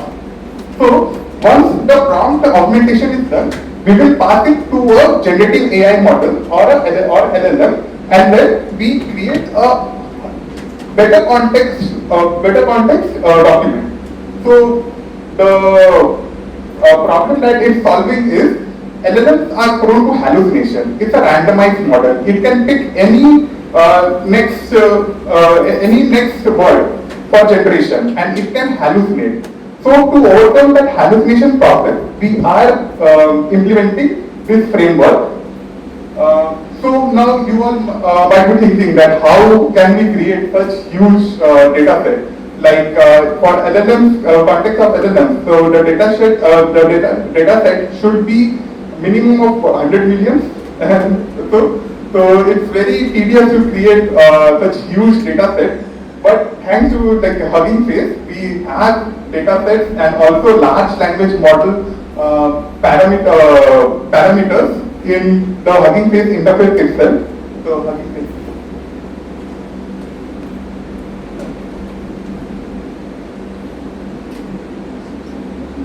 So this is the Hugging Face interface that we have. So over here you can see we have models and data sets. So if we go to the data set part, over there you can see we have, so it's a bit blurry over here. So over here we have tasks, we have made them tasks. So if we go to the task, over here in task, you can see that we have multimodal tasks or computer vision tasks, or for our context we are doing natural language processing, we are doing text generation. So over here in text generation you can see, in natural language processing you can see we have the text generation thing. So in text generation, you can see there are so many data sets available. So a person who is going to implement this RAG has to go through multiple data sets, or he can also query over here, filter by name. So let's take the Wikipedia. So this is a Salesforce Wikitext. So this data set is created from Wikipedia itself. So the Wikipedia has been mapped, and then we have created the data set. So yeah, so these are all the articles from Wikipedia itself that someone if interested can go to at the. And one more feature that we get in Hugging Face is we can also pick our LLM models. So this model we can download it locally for text generation purpose. So text generation is nothing but what ChatGPT does. So this is what we can download and implement in our local for ChatGPT work. Over here also we have tasks, and then natural language processing. You can pick text generation models. So these are all the text generation. Over here if you go to download it. So OpenAI GPT-2, which is two generation prior to what generation that we currently have, GPT-4 model is available open source. So someone can download it from here through Hugging Face API, and then run LLMs locally in their device. So for our today's demonstration, we will implement this particular architecture. Over here, we will pass on user query. Then we will let LLM generate hypothetical documents itself. So over here, we are not using a external database that we have already seen for retrieval. We are generating hypothetical documents itself, and then we will have a master LLM which will summarize the documents generated by these three LLMs. And then we will see that how we overcome the hallucination problems in LLM. So let's go to the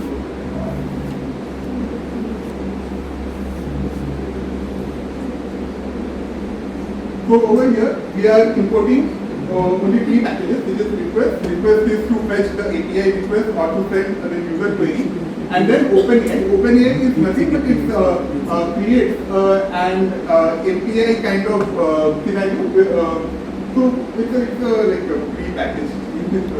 And then OS is to fetch our environment keys from environment variables from the device itself. So is this visible, like the query and also? Easy. It's a Control class. Control class.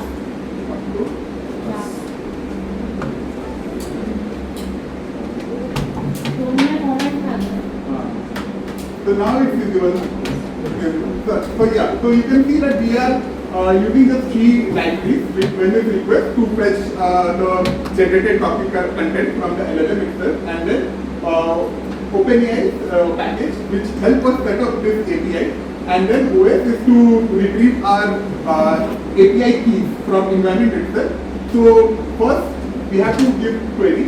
So for this example, we have given what is linear algebra, and then beforehand only we are augmenting our query because currently we don't have our own data source. So we have to, for hypothetical task generation, we have to give some context. So currently, like we are in a data science workshop. So I've given a context of data science. So let's see that without context, what it will generate.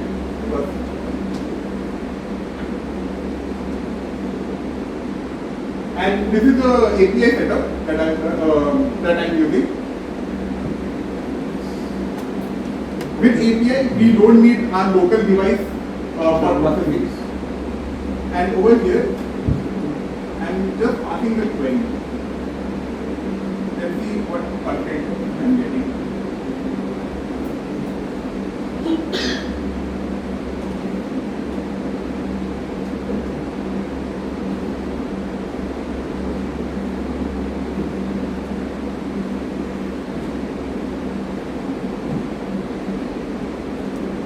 It's a large language model, so it's taking this kind of concentration.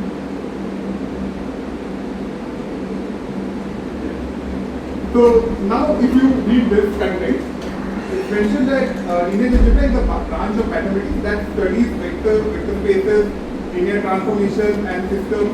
It provides framework for solving problems applied mathematics, physics, engineering, computer science and various things it has given. But I need this particular synthetic document to be in data science context. So now I will augment my query. So I have already augmented, so I will pass an augmented query.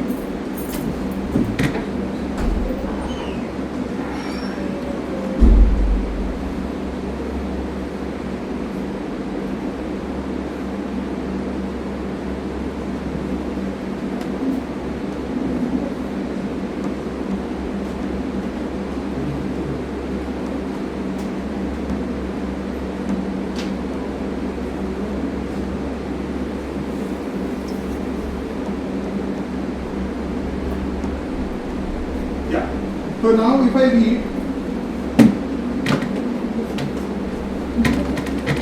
linear algebra is a branch of mathematics that deals with vectors, matrices and linear transformation.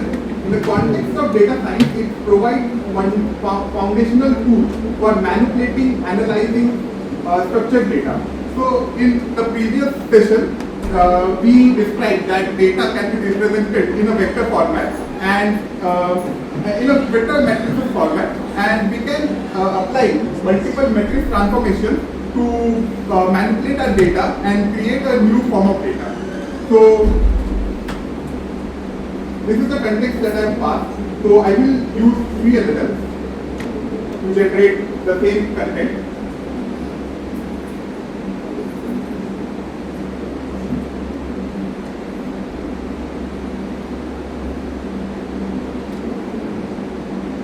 This is a llama, this is a meta LLM. And finally, Sonar is perpetuity new gen AI. It's made by an Indian, American Indian. So let's see how it looks like. So over here, if you see in the final query, I have given summarize my augmented query with document 1, 2 and 3 that has been generated. So I am passing my heavy rich content for it to summarize. And finally, if I see LLM, linear algebra is a branch of mathematics focused on vector matrices, linear transformation, forming and fundamental toolkit for representing, manipulating, structuring multi-dimensional data in data science. It enables efficient. So you can go through this particular document and you will see that this document has been properly contextualized in terms of data science and its application itself. So with this, we have overcome the problem of hallucination and also generating out of context topics, out of context documents. So this is a basic rack that we have distributed. So anyone can go home and use this. We will send this notebook. So any question? What is the coordination of the What is the coordination of the Hallucination. Hallucination, so LLMs are randomized model. So in earlier models, so now the LLMs are instruct models. In earlier models, if you give, like why did Donald Trump pursue masters in data science, it will give you some content. It will somehow like generate the next word, and it can. So currently, I don't have an example of older models. So if you use older models like GPT-1 and all those things, those are not instruct models. So over there, if you give all this, it will generate some content. So this is hallucination. It is giving you false information because it has to give you information. LLMs are trained to give information. So this is hallucination. This model where we not enter tokenization. So that is the keyword tokenization. Yeah. Tokenization of the query. Tokenization. So tokenization has taken place. So this API setup that we have done, to tokenize all the pre-processing, tokenization, then vectorization, then matching, this all has taken place in the API call itself. So they have set up this API in that way itself to ease the computation part. And also for the tokenization, if you go to Hugging Face, they have auto tokenization models. So you can go and read about those LLM auto tokenization models. Like the simplest will be to learn about the bird uncased model. So you can go to Hugging Face. Over there you will find all these applications for tokenization. Can you find the data set for data set for Yeah, we have that data set for image processing also. So over here, if you go to Hugging Face, in data set, so this is learning. Now it's better. So over here you can see the tasks are there. So over here if you click task, over here multimodal, then computer vision. Computer vision is nothing but it will give you image data set. So whatever, like what's your task? So I can show you. Classification, image classification. Okay. So image classification. Yeah, give us for classification images.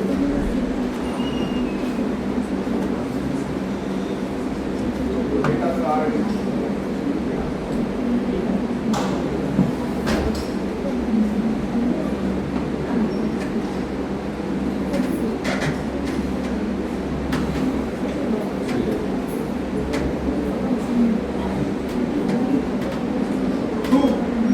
can see like they are not showing the image, actual image, but they are .jpg files are there.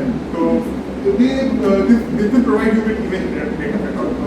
And these are industry created data sets. These are not Kaggle randomized data sets. These are industry created data sets. So you can explore the image data set also. So thank you.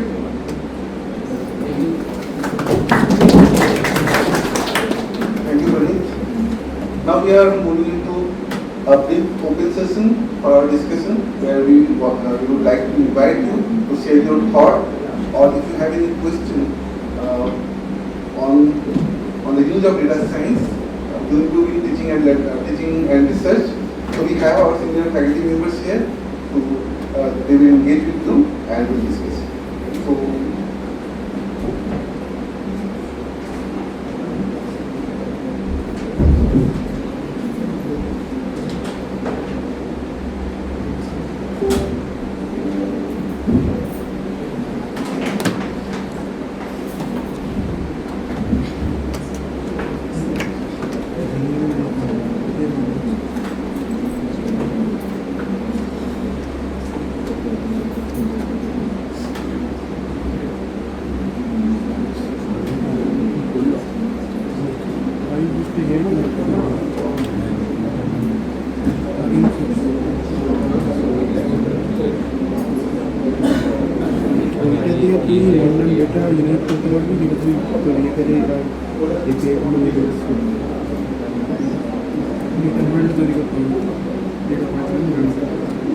So I would now invite Professor Subrata Nandi on the next piece.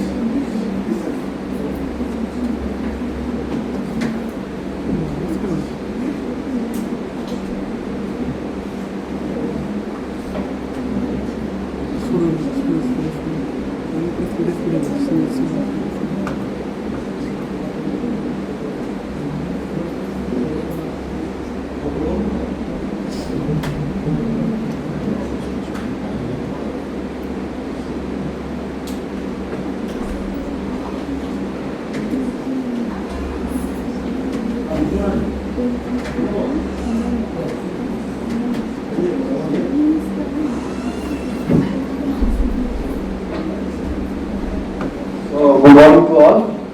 I am Sujay Shah and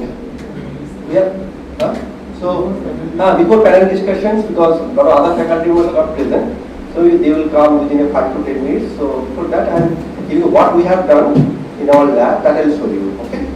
So we have set up small laboratory in Durgapur, named is Systems Research Lab, and we have developed several prototypes for real-time applications, okay, or societal applications like environment monitoring, the assistive living projects, and the post-disaster communication network.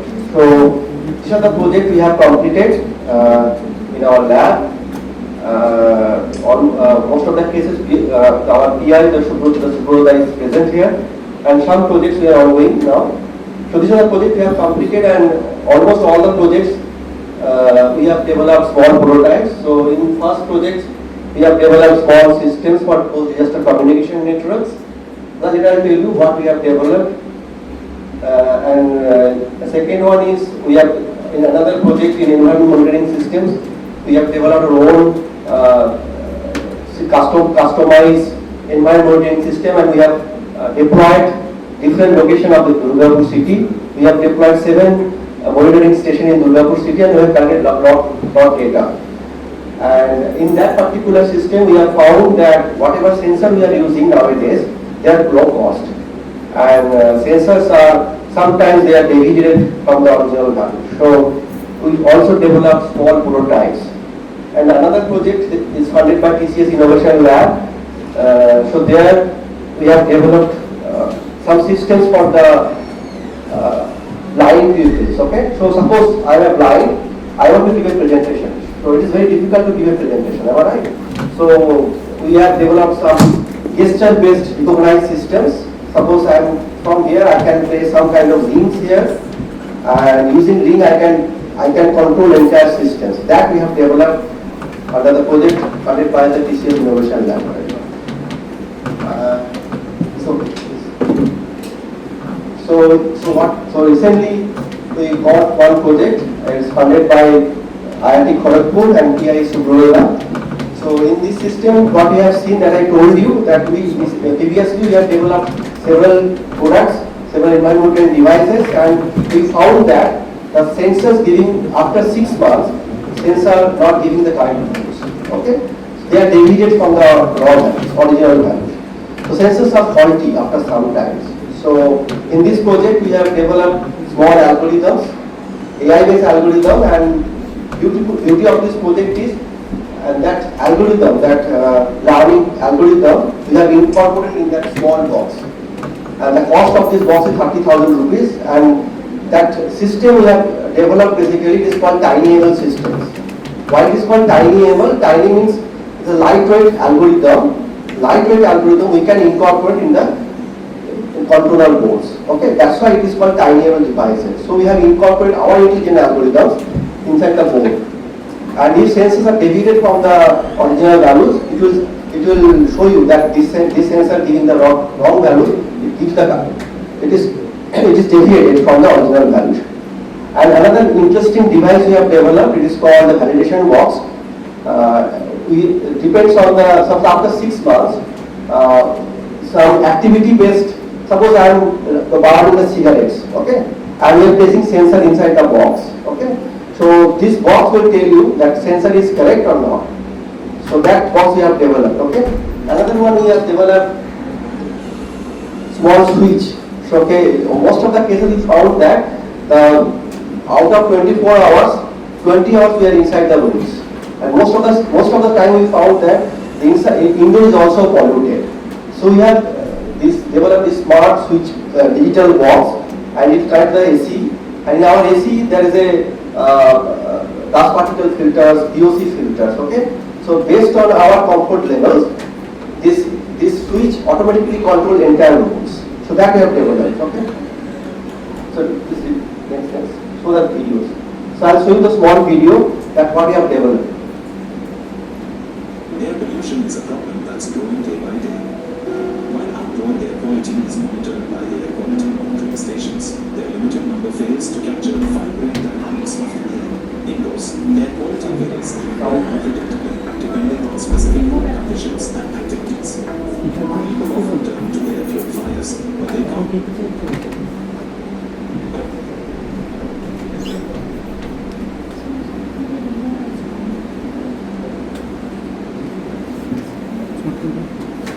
Air pollution, their limited number fails to capture the fine-grained dynamics of the air. Indoors, air quality varies unpredictably depending.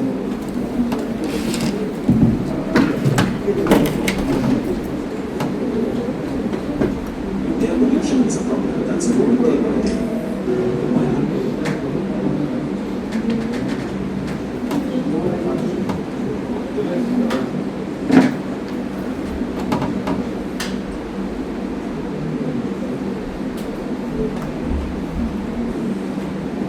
Air pollution is a problem that's growing day by day.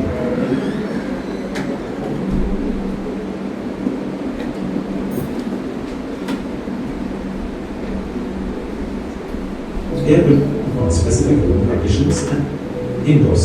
Air quality varies even more unpredictably depending on specific room conditions and activities. People often turn to air purifiers, but they can't reduce carbon dioxide levels. This requires opening windows or turning on exhaust fans, which raises room temperature in summer and increases dust levels. Mounting filters on air conditioners is a more cost-effective alternative, combining purification with temperature control. However, naive air purification alone isn't enough. Different people have different sensitivities. Someone may be allergic to dust, while someone else may feel discomfort in a closed room. Managing this needs complex decisions that take both environmental and personal factors into account. These decisions rely on accurate monitoring, but affordable air quality monitors suffer from sensor drift, which existing systems don't detect or report. To address this, the Systems Research Lab at MIT Colombo has developed iPollutions, a cyber-physical system aimed at reducing indoor air pollution. It makes intelligent decisions about the state of room appliances like the AC, fan, window, and door to create a personalized environment tailored to a user's health and comfort needs, while also ensuring cost-effective and reliable air quality sensing indoors. The system includes multiple types of devices. First is the sensor node, which monitors ambient temperature, humidity, particulate matter, carbon monoxide, carbon dioxide, and volatile organic compounds. It also features a tiny ML-based reliability module trained on outdoor air quality data from a city. To further ensure the accuracy of sensor readings, a closed chamber-like validation box has been developed. It can detect the degree of fault in a sensor using everyday pollutant-detecting items like a burning incense stick or a deodorized cotton swab. Additionally, a digital switch is used to automate appliances such as air conditioners. Using the iPollutions framework starts with the user registering on the companion.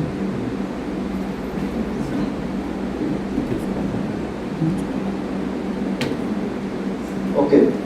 So next slide. Next slide, please.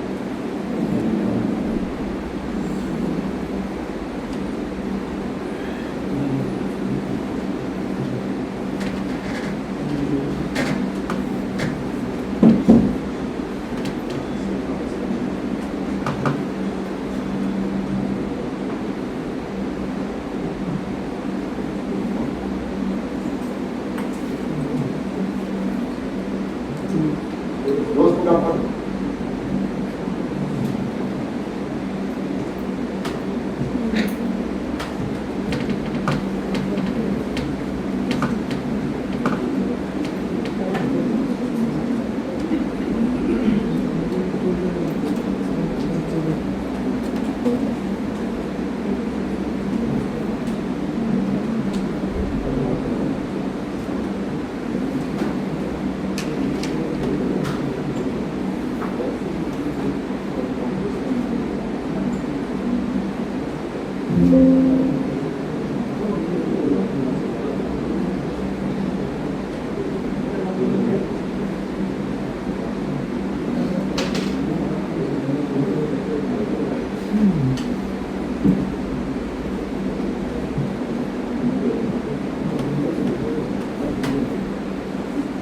This is another project we have completed recently, another funded by TCS Innovation Lab. So this is a 3-layer system we have developed. Layer 1 is the physical layers, sensing layer basically. We are using either camera or the IMU based ring, okay? And based on that we have developed several gesture library we have developed, and based on the gesture we are controlling basically entire system. So please show the next slide. So these are the system we have developed based on our gesture libraries. Okay. First, please show that. So this is the ring we have developed under the project TCS, and we have incorporated several gestures. Like this ring I placed here. Several gestures means the scroll up, the scroll down, scroll right, scroll right. Okay. So like, dislike. So there's the IMU sensor. We have basically this ring is based on the IMU sensors.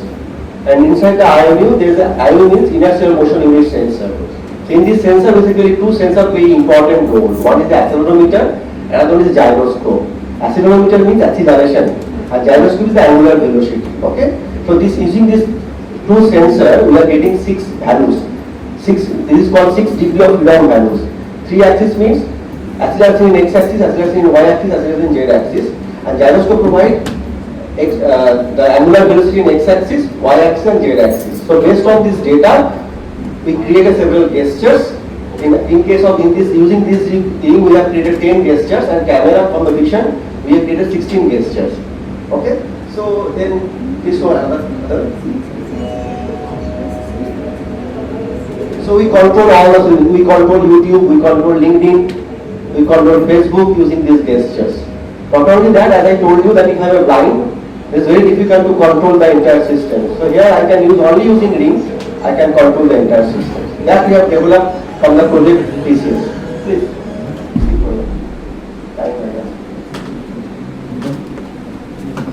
Next one. Next one. I have the time here.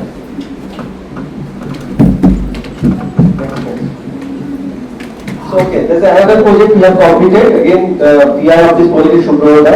So this project we have, when internet is not there, during the disaster, what we found that most of the cases network is not present. Okay, so if internet is not there, then how to send information from the ground station to the control station? It's very difficult. Okay, so most of the cases we found that things after disaster strike, next 24 to 70 hours very crucial. So what we have developed here, we developed this system. This system is, lot of things are there in this system. We have developed two things. One is the system prototype. Okay, another one is the mobile app. Okay, in this mobile app we have incorporated the torrent-like system. Torrent means you know the syncing protocols. Am I right? So when you are sending a message, if internet is down, then what will happen? It resumes up. So that entire mechanism, that is a, if you know the network protocols, is a UDP-based protocol we have developed. UDP-based syncing protocol we have developed, and that protocol we have incorporated both the systems. One is the Android app, another one is the system. This system is interesting because here we have incorporated LoRa-based systems. Okay, LoRa means it is long-range, low-power communication systems. So its the advantage is in case of wireless network, Wi-Fi or Bluetooth, the range is 100 meters. Sometimes 50 meters. It depends on the interference. Alright. So in case of LoRa, we have tested it in Sundarban coastal area. We have tested 2.5 to 3 kilometers. So whatever data I am capturing from the ground using the mobile app, it is summarize the information in mobile app, and then it will pass to these systems. Okay, and this system have intelligent algorithms are there. It will transfer this information from to another stations. So in this way, we have communicated, or we have transferred information during disaster or after disaster. It is possible. Okay. So next.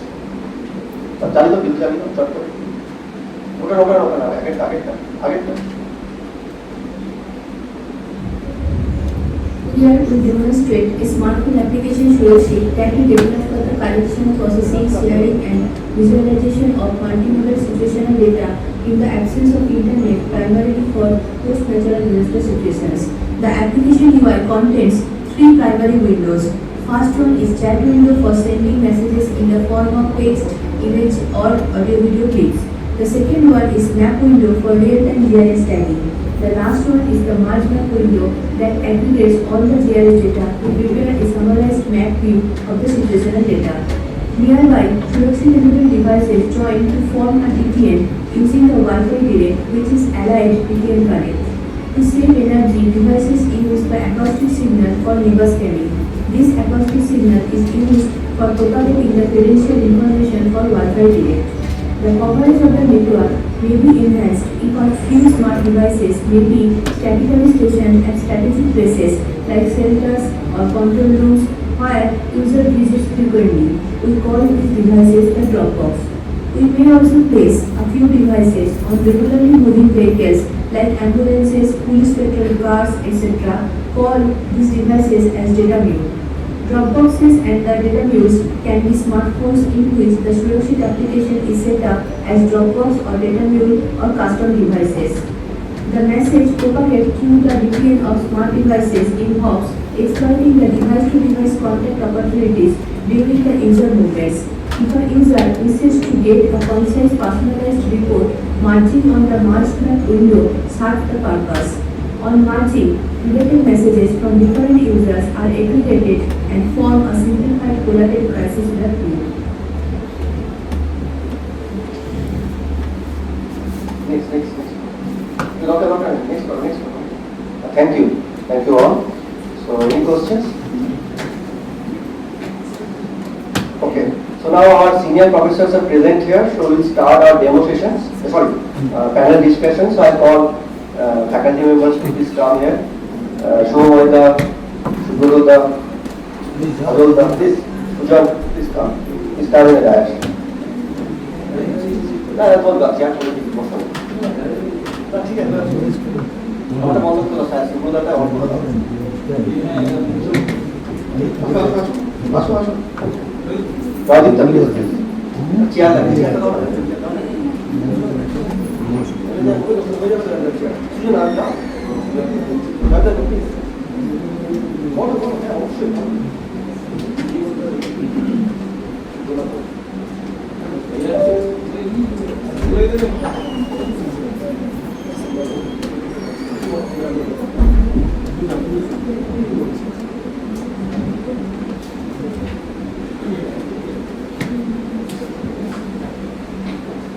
Okay, so you are seeing most of the exciting projects, okay?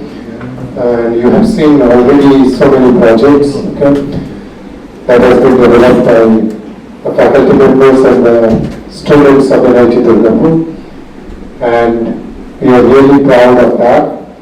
Now we are starting our panel discussion ceremony or panel discussion, and here we have got our panel experts, okay, and from our far corner I can introduce our panel experts. Jaideep, however, he is our assistant professor in the Department of NIT Durgapur Computer Science. Subrata Gandhi, he is professor, Department of Computer Science, NIT Durgapur. Shubhaman Chandra, he is associate professor in the Department of Computer Science, and myself, Shajar Mukhopadhyay, associate professor, Department of Computer Science, and you as our extended panel members. Okay. So what we'll be doing is, with our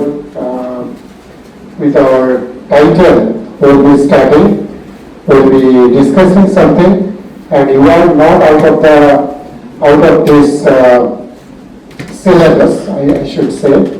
You are inside the syllabus. Okay, so you will be a pertinent member of these discussions. So we will be going back to you whenever necessary, and your feedbacks will be important for us.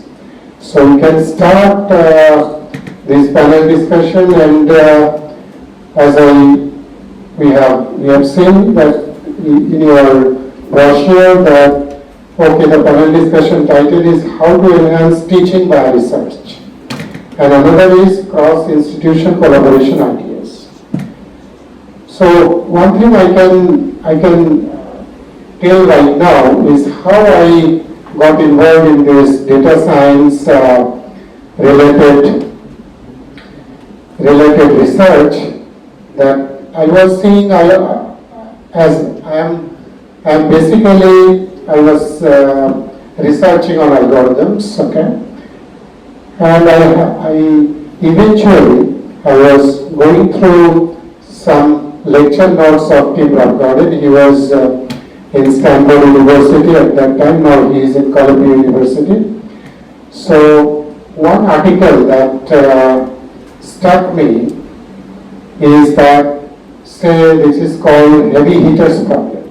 Say Amazon today, we are having several different products are searched in Amazon today, and at the end of the day, Amazon trying to figure out that how many products are heavily searched, that means frequently searched, and the constraint is that they cannot store all that billions of trillions of search data. That is the main issue here. Okay. So trillions of data they are having per day for all the products searched worldwide, and they are trying to figure out which of the products are frequently searched. This is called the heavy hitters problem. Okay, and that is the constraint. So now the question is that without storing the trillions of data, how, with a very small amount of space, how we can answer that? So as you see that, okay, if I cannot store all the data, then it is, exact answer we might not be getting. We have to approximate the result, okay? But the thing is that those who are the heavy hitters, they should be there in the list, okay?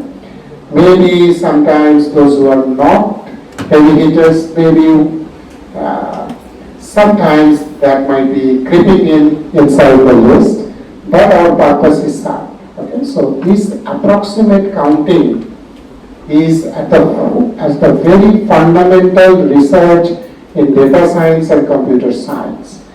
And motivated by that, as you know, we have got one MTech in AI and data science. I have introduced one course called Algorithms for Data Science. Okay, so you see the research then definitely will be enhancing the teaching. Okay, so whatever we are doing in the research field, that has to come in this teaching platform. Okay, so that is one experience that I have shared, and now I am going back to Subrata Gandhi, Professor Computer Science Department, to say a few words on that.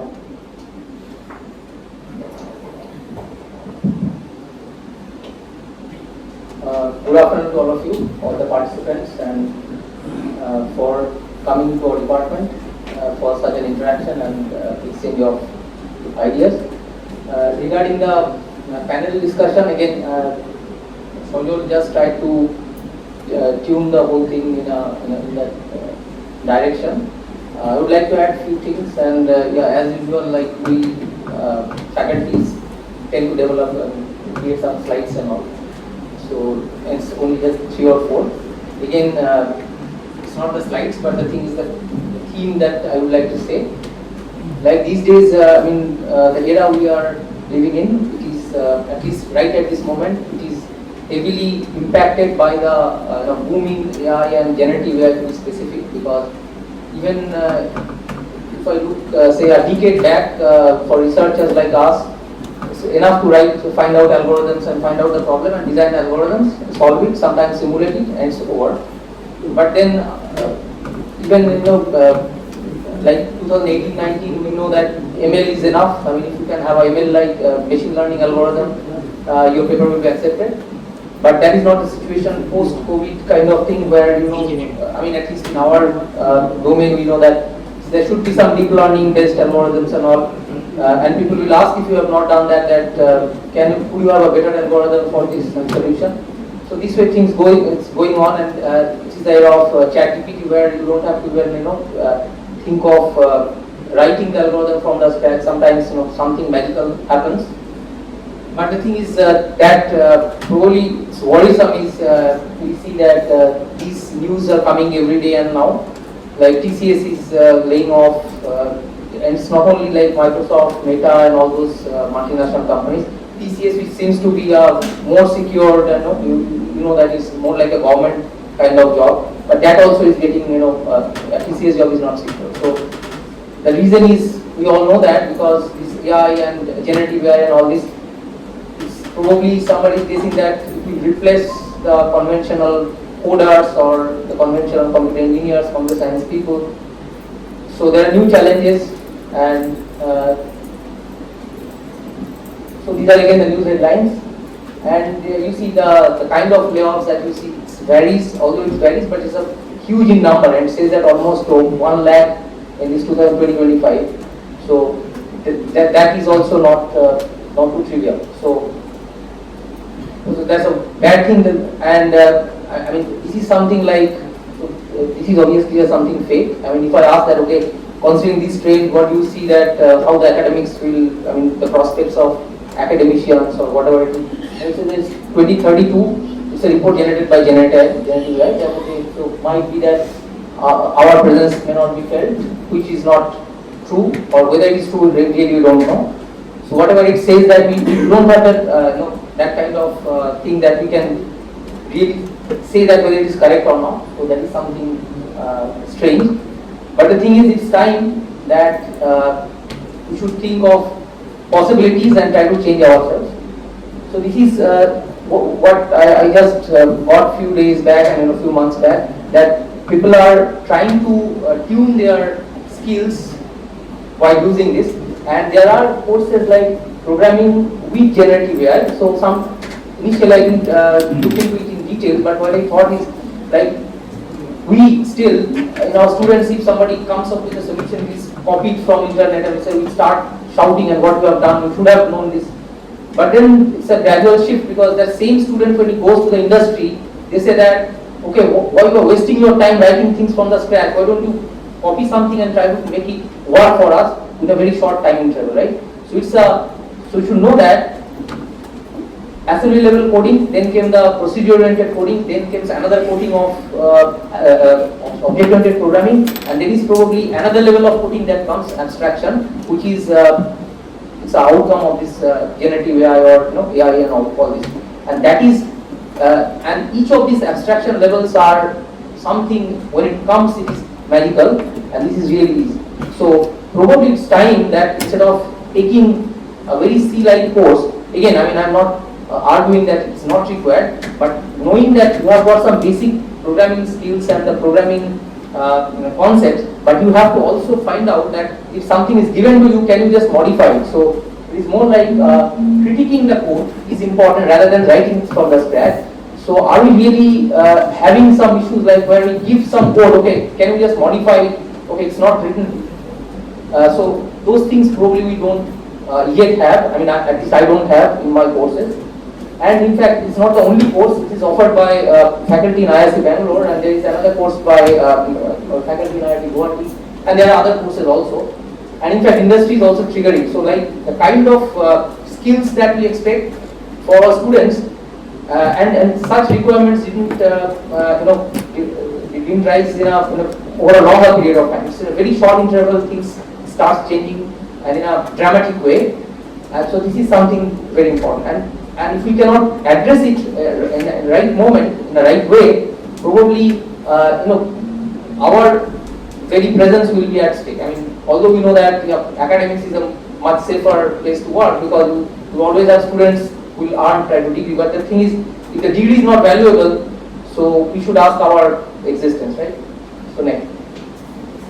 So if we look into the transforms that takes place, I mean, because of this wide presence of generative AI tools, and how many tools I really don't know. There's innumerous, and if you want to do something out of it, you are given the choice like which one is better and all this. So it's a quite mind-boggling, this whole thing. So I'm just not going into the details, but the thing is, this AI-enabled teaching, like the content generation itself is becoming so easy, but then customization is required from the faculty's perspective. Then the prompt engineering is something that is coming up, because earlier you said that, okay, what is this? You are trying to prompt something, but that how to make it better, because we have a system, but how to make prompt engineering a more formal approach. So there are courses on that, and probably in our BTech courses also, it's not just elective. You should have a kind of course which is it's like generative programming using generative AI with prompt engineering. That should be a part of it, so that the student who joins the industry, he knows that I am in the same platform where demands. And probably we should think of metrics, evaluation metrics, which will not stop them using that, but we should be having some kind of metrics so which we can evaluate it also, how much they contribute. Maybe instead of having single projects with single students, we can have group works where they will explore those and they will come up with something that is meaningful. That's one thing. The assessment, again, we know that whatever we deliver, it is like a very general one. It's a generic, say, presentation or course material, but we know there is a mix of students, like those who are not so weak, not so strong, those who are strong and weak and all this. So the same content is getting delivered, and the same student, when he goes back, he finds that there are lots of YouTube videos and something that has got so many likes and all, and that too for a very small duration, like 15 minutes. So in fact, we all know that we cannot these days concentrate for over a long time, like 2 hours with lectures. Nobody has that ability to concentrate. So that lengthy lectures and forcing them to just sit in the lab and in the class, just in a kind of colonial culture that I am the boss, so you have to be there, 75% you are gone. So instead of that, probably it's time that we think something, because they are already having those resources. So what new they are getting out of us, and are they being exposed or encouraged to use the new technologies in the learning process, or we are still using that same age-old, the way we learned and all, and how fast we could adapt to these changes, right? So it should not take another, say, 5 years by the time something new comes. So these are the questions that I think is important to answer, or at least look. And then the data-driven insights. So we say that okay, probably we should cater. The assignments or the quizzes should be based on your ability. So how you judge the ability?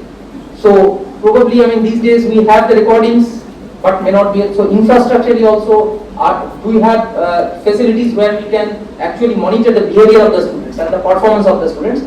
Without an automated process like this, we cannot really think of something that even a good AI model, a multimodal model, can customize quizzes or questions or doubt clearance in a personal basis. And a country like India, so you cannot, you have to have things in a automated tools and technologies to achieve that. So that's thing. And then adaptive learning. Okay, so the next and the last one is like, so one is teaching and there is the research. In the research perspective, it is even more challenging. These days there are lots of reports that plagiarism. Earlier plagiarism, that it will be like 10-15%. You write something and you get into that, and you find it will be 20-25%, because whatever you write, it says that the internet is having that. So how you claim that what is, so sometimes it's hard-coded rules without having a logic of verifying this, and that okay, and if you submit it, it says that no, it says that it should be below 10%, but that you have not done any mistake, you have not done any unethical reasons, but it's because of some other reasons. Because you are relying, so your metric, your evaluation metric is based on something which is a model, no human involved, and it is just based on a huge volume of information which grows with time. So you have to adapt fast that okay, may not be just that. So we do not call it as a plagiarism and all this. Probably rather you should think of the content, like what amount of novelty is there or not, and then if some student, I don't know, nobody might agree, but the thing is, if I take help of some generative AI tool to write a paper from the scratch, but if my content, my contribution is novel, so I should be passed through, right? Why should I stop a student and say that even though you have so many tools and techniques, you have to start writing from the scratch, you have to know the English language fast, and so that probably is time to answer, ask questions, like the way we should ask, and the students ask us, sir, we are having so many tools and still you are asking me to write a bubble shot code and nothing from the scratch. So these are the things, and if I look at the tools available, that's a site, you can go through it, and there are almost like more than 100 or 200 tools in each of these categories. So even if I think of like somebody like me wants to use some of these tools, then you know that what to do. So the last one probably helps, which is a kind of it gives us some comparison between this. But again, every month, every day, new tools are getting added. Some are paid, some are not. So even if you want to be, in line with this, but then you don't know which one to use and all. It's a big problem. So the last one is like, what should I do? Do we focus on individual survival? That should be the focus. Like whether I survive, my research survives, or we focus on sustainability, overall sustainability. That's so that the society, our academic community sustains, and not only us but the students who goes and joins the industry. We know that everything is secure, irrespective of the dramatic change that takes place over time. So that's all from us. So it's just to trigger the questions. Might be you have got different thoughts and different angles. That's all from me. Okay, thank you, Professor Nandi. And really, he started with the survival issue. That means the AI research is bringing to our life.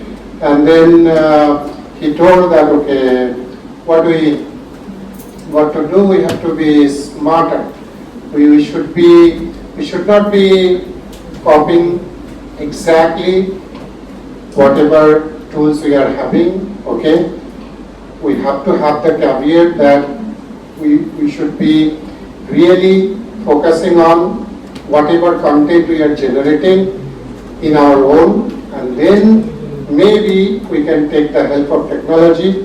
And also one thing I can add here is that as he was pointing out that plagiarism issues, okay, so whenever we are using tools like ChatGPTs and others, okay, so we are having that, say there are some AI based tools available to check whether it was generated by ChatGPT or not.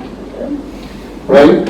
So one experience, one colleague was telling that, okay, there is a debate going on that one guy posted that, okay, he wrote one article.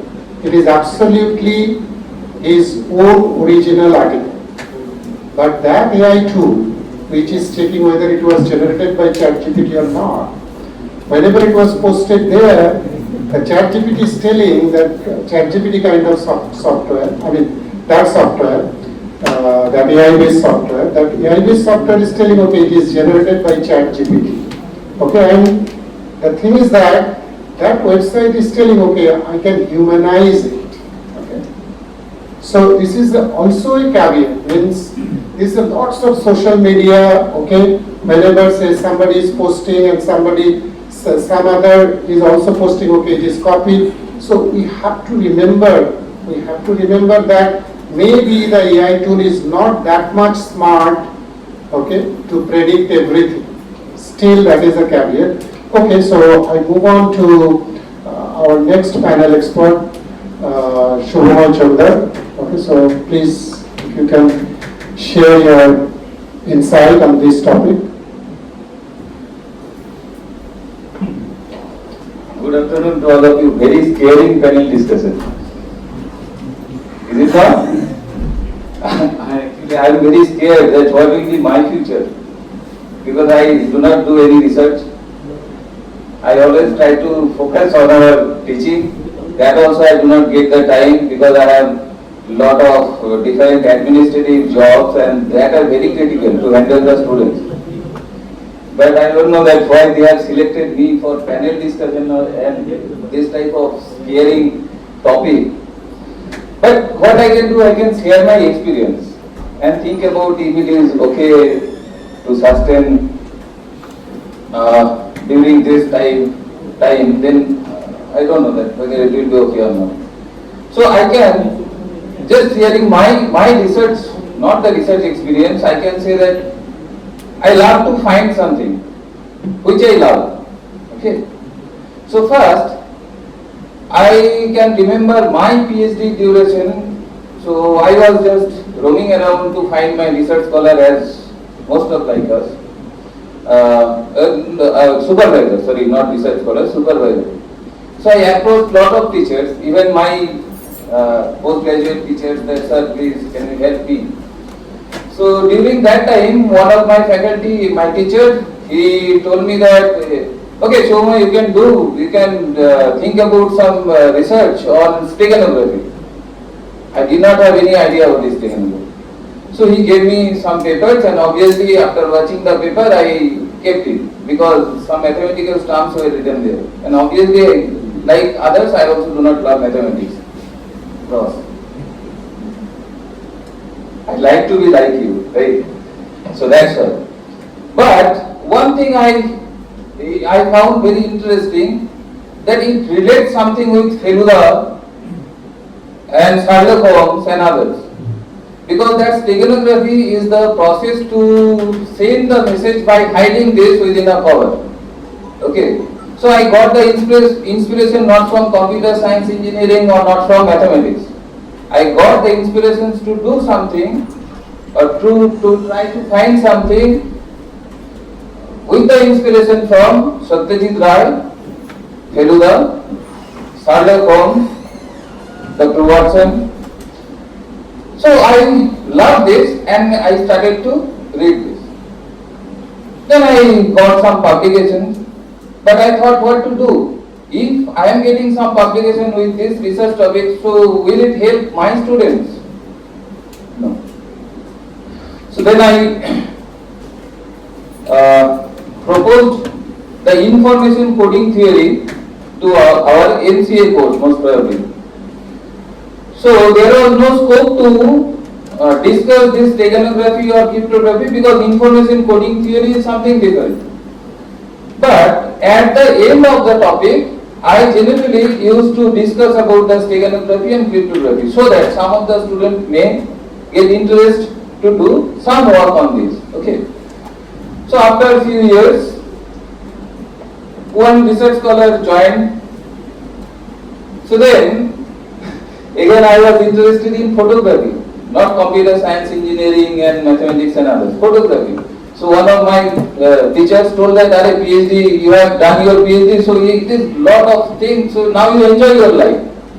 I also entered into this enjoyment of the life. So I took camera and started photography.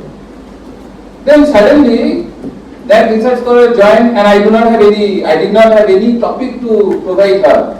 Then what to do? Because I am not studying anything, computer science, I left this. So suddenly I thought that why we should not try to find computationally that how we can say a photograph is good or bad. Which is, in computational term, it is known as aesthetic computing, okay, or computational aesthetics. But I was not aware about this term.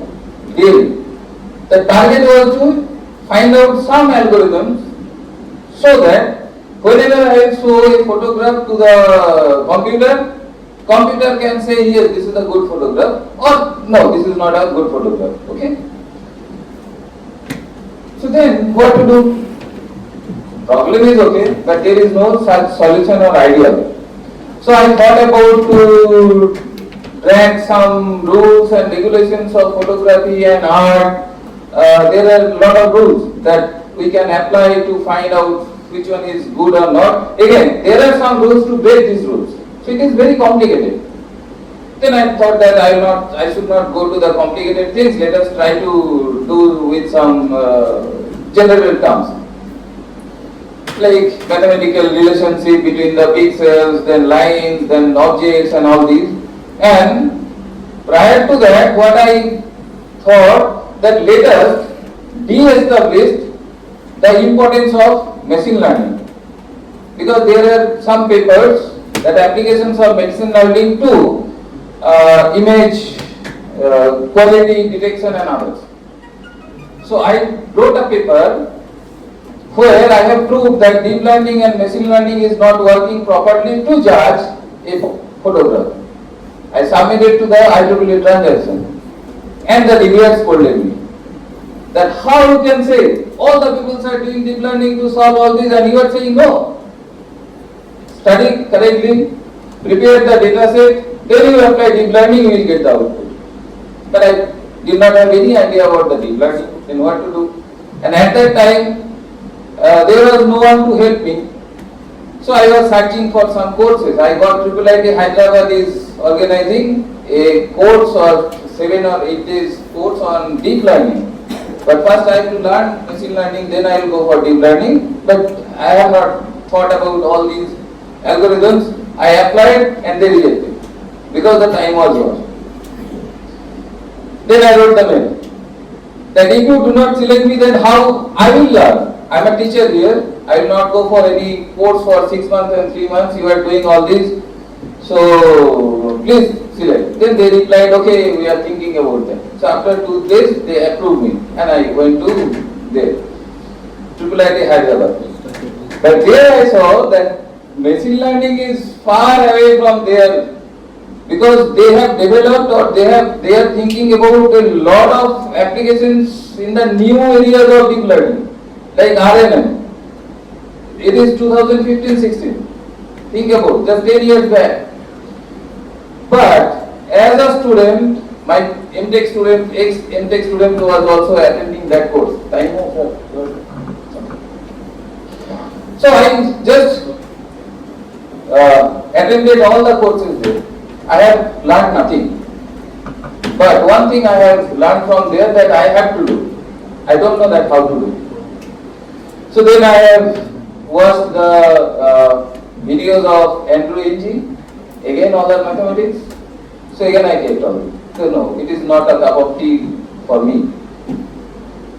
So every day I woke up in the morning at around 3:30 because I was thinking that what to do. I have given the problem to my scholar, but I do not know anything. It should not be. 3:30, 4 a.m. I woke up from the bed. Then I thought that no, I have to learn. I downloaded the lecture notes of Andrew Ng. I learned it within 3-4 months. Then I told Shobha that you have to do all these things. Now you learn. I taught her machine learning. Then I told her that learn deep learning in this way. So okay, again after very hard struggle, we got 3-4 publications. But again, what to do? Whether my BTech, MTech, MCA students will be helpful for my knowledge or not. Then I introduced machine learning courses in MCA and MTech software engineering. And that time, in this area, there was no such courses for machine learning. During 2016-17, as far as my memory. So some students learned this, and then machine learning was introduced in BTech, MTech, computer science and all these. So students were getting interest and after that, almost nearly all the faculties were interested in machine learning, and we got lot of expert in that area. Then again I was stuck that what to do, because Soma got her degree. Then what to do next? Nothing to do. During that time COVID came. All of we were depressed, right? At least I was. Then what to do? Whether I am alive or not? Then I was reading some spiritual books. Not spiritual in terms of spiritualism that we know. Like spiritual machines. So I was reading one book where the question was that can a man or can a machine act same as a man, human being? Same means same, spiritually same. Spiritually means not that authentic something. Spiritually means whatever I do from the morning to night, everything the machine will do in the same way. That was the question. So with that question, I was studying some more that whether there is any link between spiritualism and science and others. Then I got interested in quantum computing. And luckily or unluckily, whatever you say, I got one scholar again. And I did not have that much of knowledge in quantum. But you see that again I have studied quantum, again with that charge that I had to learn. I called so many people like Professor D.K. Ghosh, ex-professor of IIT Delhi, sir, please teach me, you provide me your class notes and all this. Okay, in this way I have learned. Why? You see, every time some of the questions, some of the queries in our life that make you to learn yourself. That is, to me, that is research. And after getting your publications and so many things, whether it helps the society or not, and our society is only the students. Okay? So then we introduced again I have introduced the quantum computing course and to got some students and all these, we are interacting with other faculties and so many things. So you see, every time the new things that are coming to our mind to solve something that we are facing in our daily life. That may be regular things, that may be non-regular or some special kinds of things. So from here, if we can think that okay, I have to solve this, I have to learn this, after that you teach or you just pass this message or your knowledge to the society, to the system. Then only research and teaching can be collaborated with each other to improve our society, which is the academic society. Okay. So that is my experience I have shared, and really I do not have that much of complicated or intelligent thing with me. But if you have any queries after Professor Jaydeep Avladhar's speech, we can communicate. Okay. Thank you to all of you. Thank you, Shubham, for your journey from no learning to learning and then quantum. Okay. So now I'll be going to Jaydeep Avladhar, but before that, okay, you come. So Hardy, you have heard about J.H. Hardy. So he was the legendary number theorist and discovered Ramanujan. Okay. So that is, he told that is one of his, the best event what whatever theorems and all this he proposed, rather than he top rates that thing, discovery of Ramanujan. So once asked in around 1940s, 50s that number theory not having that much applications, okay? Or even no application. So why do you do this? Okay? So then Hari told it's a fun and all the problems as it is there. That's why it's challenging. That's why we do. And after a few years, in 1970s, the RSA cryptography discovered. And that was discovered by the computer scientists. So computer science bringing every mathematics into reality. That we have to praise that we computer scientists really having something to say. And we say with the tools, algorithms, that step-by-step process, how we are solving problems, and whether it is tractable or not.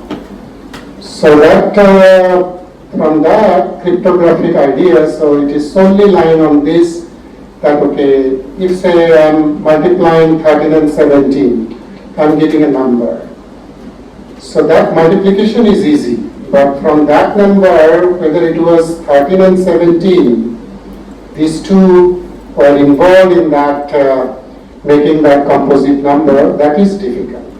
So that is the underlying difficulty, and that problem, because of that, we have developed that RSA cryptographic system and many other secure transmission of data. So our expert, he is relentlessly working on these cryptographic ideas, okay? So we will be hearing from his views about this enhancing teaching by research. Thank you. And half of my job has been done by Shalal sir. So I will be talking you two parts of this whole scenario. Nowadays we are interested in this teaching of learning, etc., how technology can help teaching. And then if you look back 10 years before, this project was also taken care by the government, and at that time it was named by the NMEICT, National Mission of Education through Internet Communication Technology. So what was that time, what the government perspectives of that things at that time. So I was also a part of that NMEICT project. So in that scenario, you will find, if you look into that history, then you will find that it was just to create some assistance for the teachings in the sense of the faculties who are providing the resources to the students. And then the very famous things which is called the NPTEL, that video lectures, etc., were recorded at that scenario. So all the IITs, the famous professors, they produce different types of subjects, and their rich video lectures are there. Till now we are also following that types of video lectures. Okay. So throughout the line of these things, and what we now we are getting is that if you look into that say PTC, that one of the famous professors from IIT Kharagpur, so you'll find that lectures what were recorded at that time was around 45 minutes, 1 hour, something like that. So now you will find that the recent things, like NPTELs or the swamps, etc., the records are, the contents are not more than 15 minutes. So what is the change of this? The thing is, if you just give a deep thought of this part, then you will find that the level of understanding or the level of technology is also get down. Now you will find your class 8 kid, they are introduced to the robotics. So have you even thought that my class 10s, I have not even have a calculator to do the sum on the multiplications. Yeah. So now, so these things, the technology which was in the heaven now comes from the earth. Understand?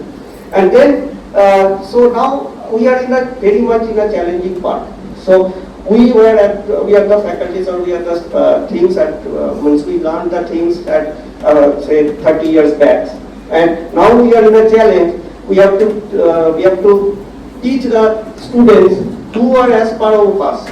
Means now say after 5 years we will find the students who will come in with the first year batch. He is very much good coder with Java, because in the 8-9 standards they have introduced the Javas.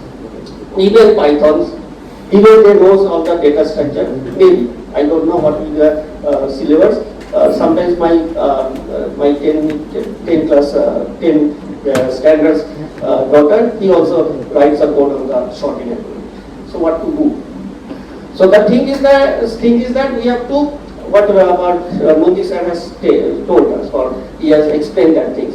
We have to do some things such that you give some programming, or you give some assignment which is to be algorithms, which you give a sorting algorithms, clear, which is already there, and now you have to ask, or you have to do something that how to enrich the, how to reduce the complexity, whether if a machine can perform these things parallel.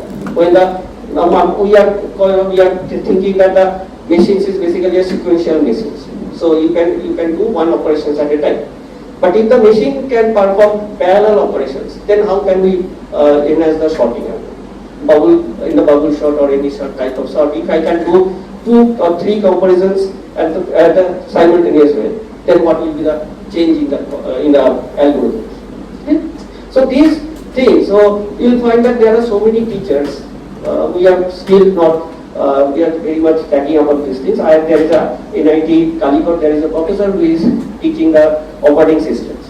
Now he was teaching the operating system for 20 years, something like that. Now he is providing the assignments to the students, where he provides a raw kernel to the students and asks him to develop the operating systems with some advanced features. Yeah. Because the operating systems are also changing. So now Android operating systems are coming. Your apps are some things. All the machines will be on the basis of the apps. Yeah. So sometimes maybe there. Maybe in future the blockchain technology will change all the operating systems. There will be distributed operating systems, type of like that. Okay.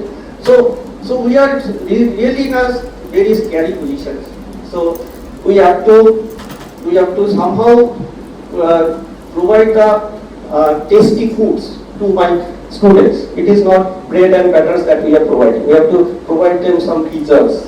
We have to provide them some chow-meins. So something like that. Because bread and butter they have already ate in their class 10, class 12 standards.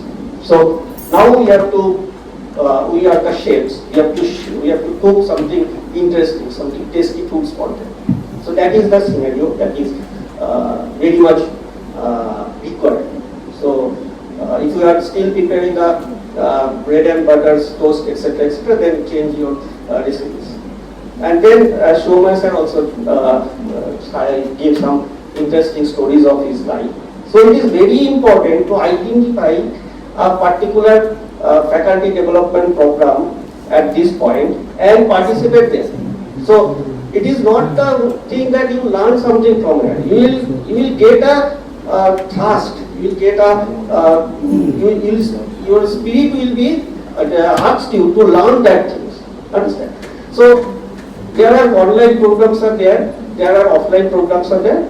So it is more recommended to go for the offline, because online programs sometimes we are like the cognitive load that we have already having through these 3 or 5 hours. Our cognitive load is too much high. So online is even to introduce more cognitives in your mind. Yeah. So better you go there, have some apart, means also try to go something in a distance. So sometimes you will be having a holiday type of scenario with some learning. Okay. So it is very important to identify at this point. It is very important to identify one of the faculty development program of your particular choice. So there are 3 or 5 pillars now which are very much growing, which are very changing the scenarios. One is the machine learning, etc., etc. Machine learning, something like this. There are security is one of the part.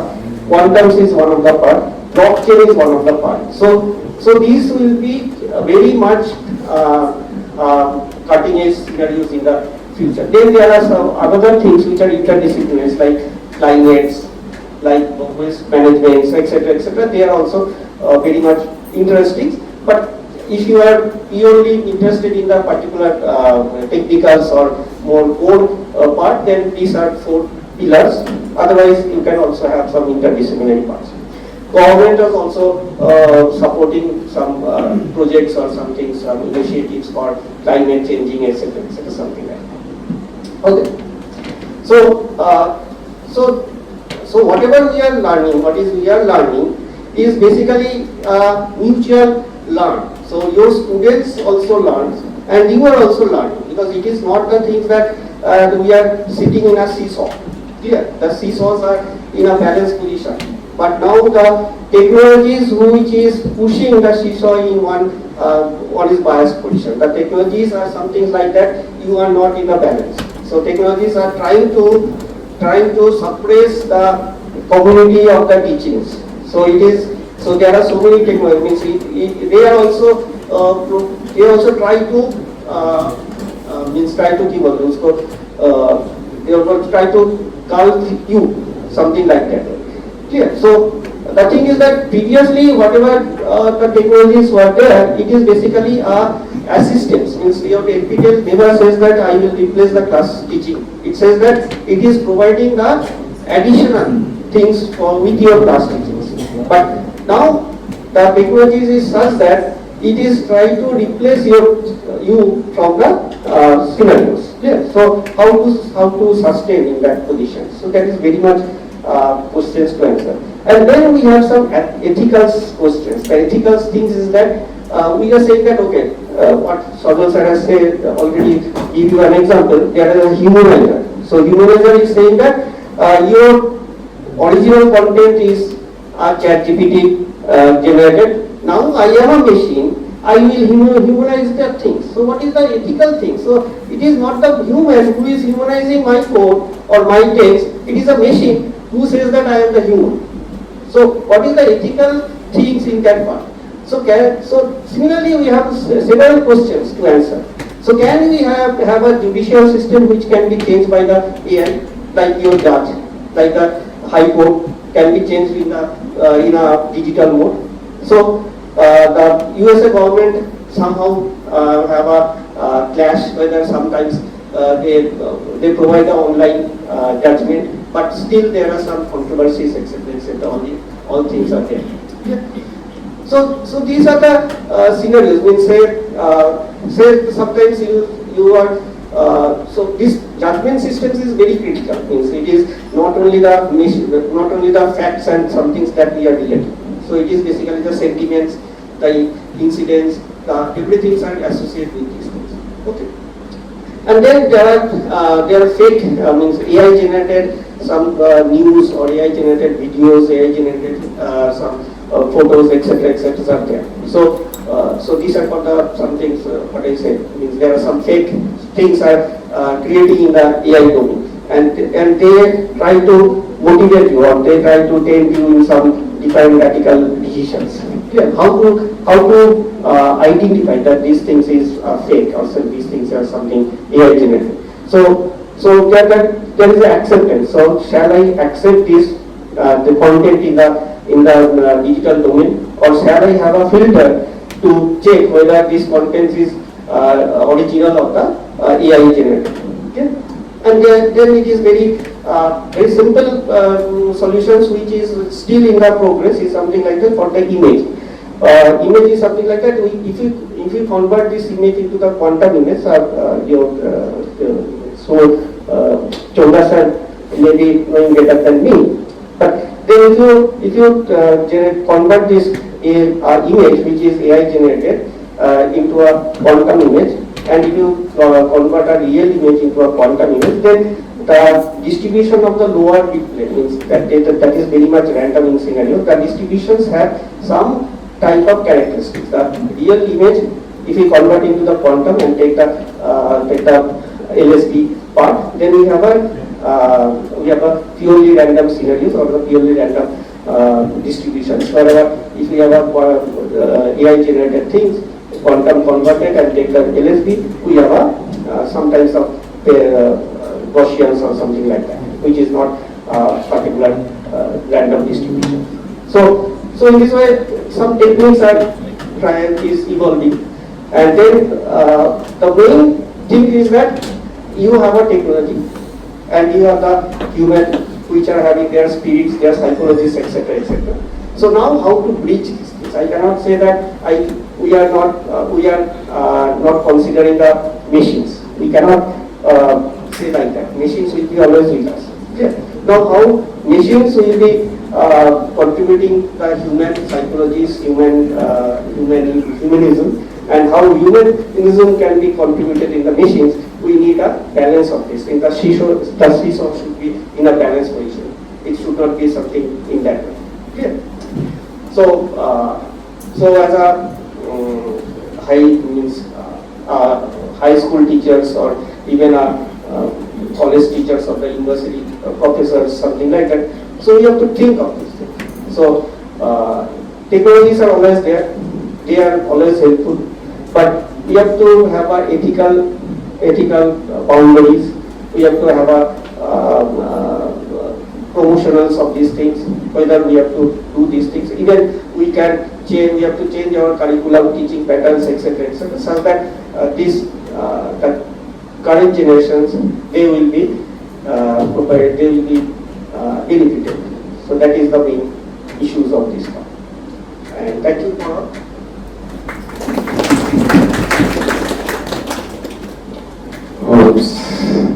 Society is changing very fast, okay?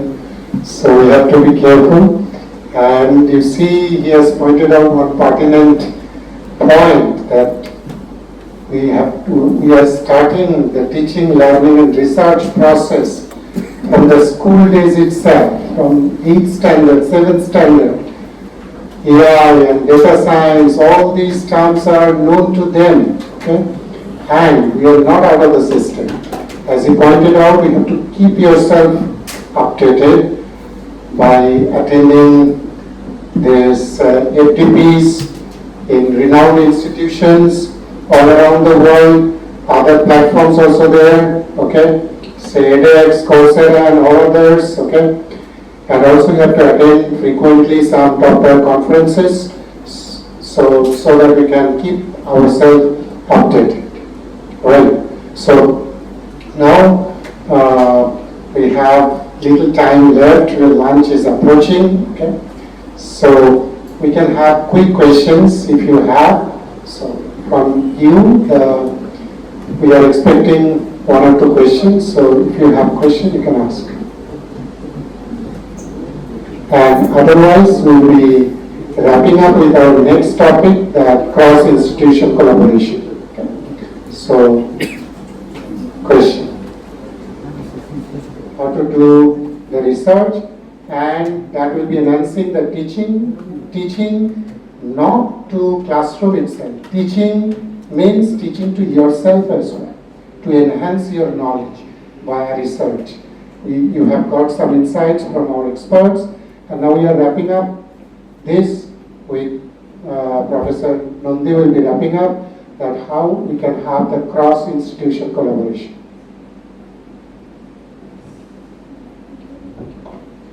Okay, throughout it has been a one-way communication from our side, and that actually a panel discussion should not be like that.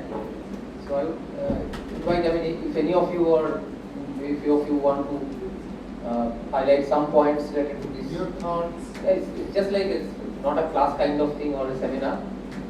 We all, most of us are faculties, and so yes, if you want, you can have your own views. And regarding like collaboration, as I said, it's already there, I guess. Not only with the organizing institute, DC Roy Engineering College, but also I think many other engineering colleges in and around NIT Durgapur. And this is we have organically this has grown over time. And I think the students are the best bridges, across collaborations.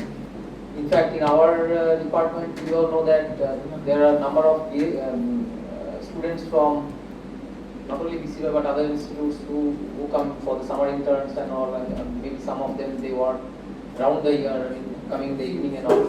So this is already there, and it is through them only we have got already there are lots of collaborations going on, and there are many students who did their PhDs. I mean, after doing the PhD they are joined, so it's already there. But as it is mentioned, like through these such interactions, we can still develop new collaborations and new learning facilities. I think formally we have a summer internship that the institute offers for students, and they can enroll and they can get certificates, which is given by the institute as a whole. So those are the case, and I guess our HOD, yes.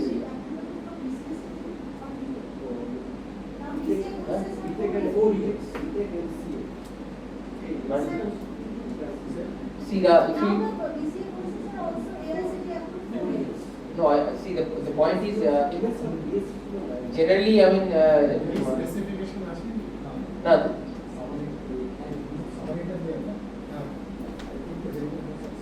I don't think so, because so the thing is, the students need to communicate to a particular faculty regarding his skill sets, his interests and all. I mean, if it matches and the faculty says that I am eager to take, and you can try. This is not, it's not restricted to BTech and also BTech CSE, it's not like that. So if you feel, no, there is, I don't think there is any specific criteria. It is like the willingness of the faculty to, yeah. Now one thing is, yeah, you can definitely check for the details because that keeps changing, but above all it is the interest. I mean, if the faculty is interested, there is no issue. And obviously the interest will be based on skills that the student is having and all this. I mean, if the student is also interested to work, that way is not a problem.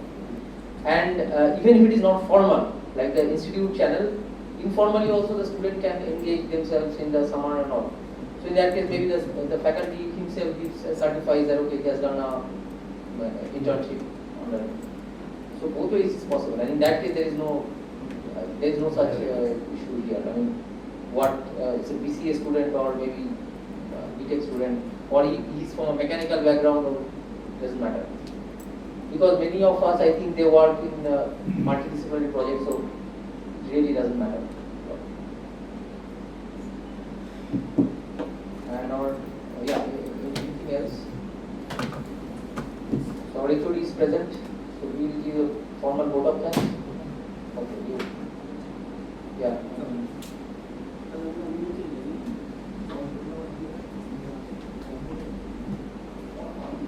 Okay, so it's nicely wrapped up by Professor Nandi. So we end our panel discussion session here, and now over to Abhijit for the vote of thanks. So thank you all for your active participation and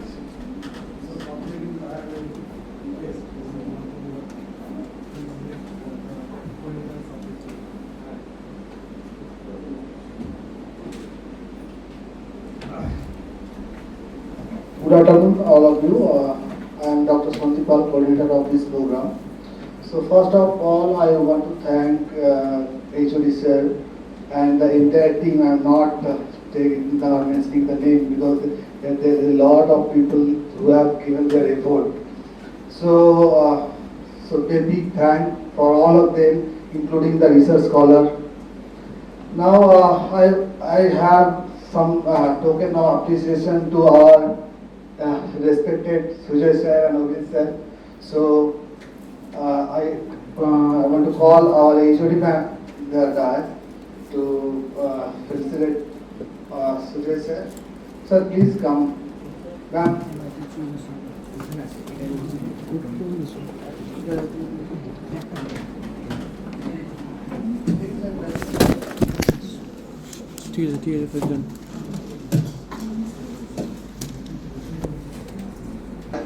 I would like to thank all our faculty members and research scholars with their help and support. They could organize this event. I would like to thank the entire FDP team for choosing our institute for your visit. Thank you all. So now we are moving for the group photo.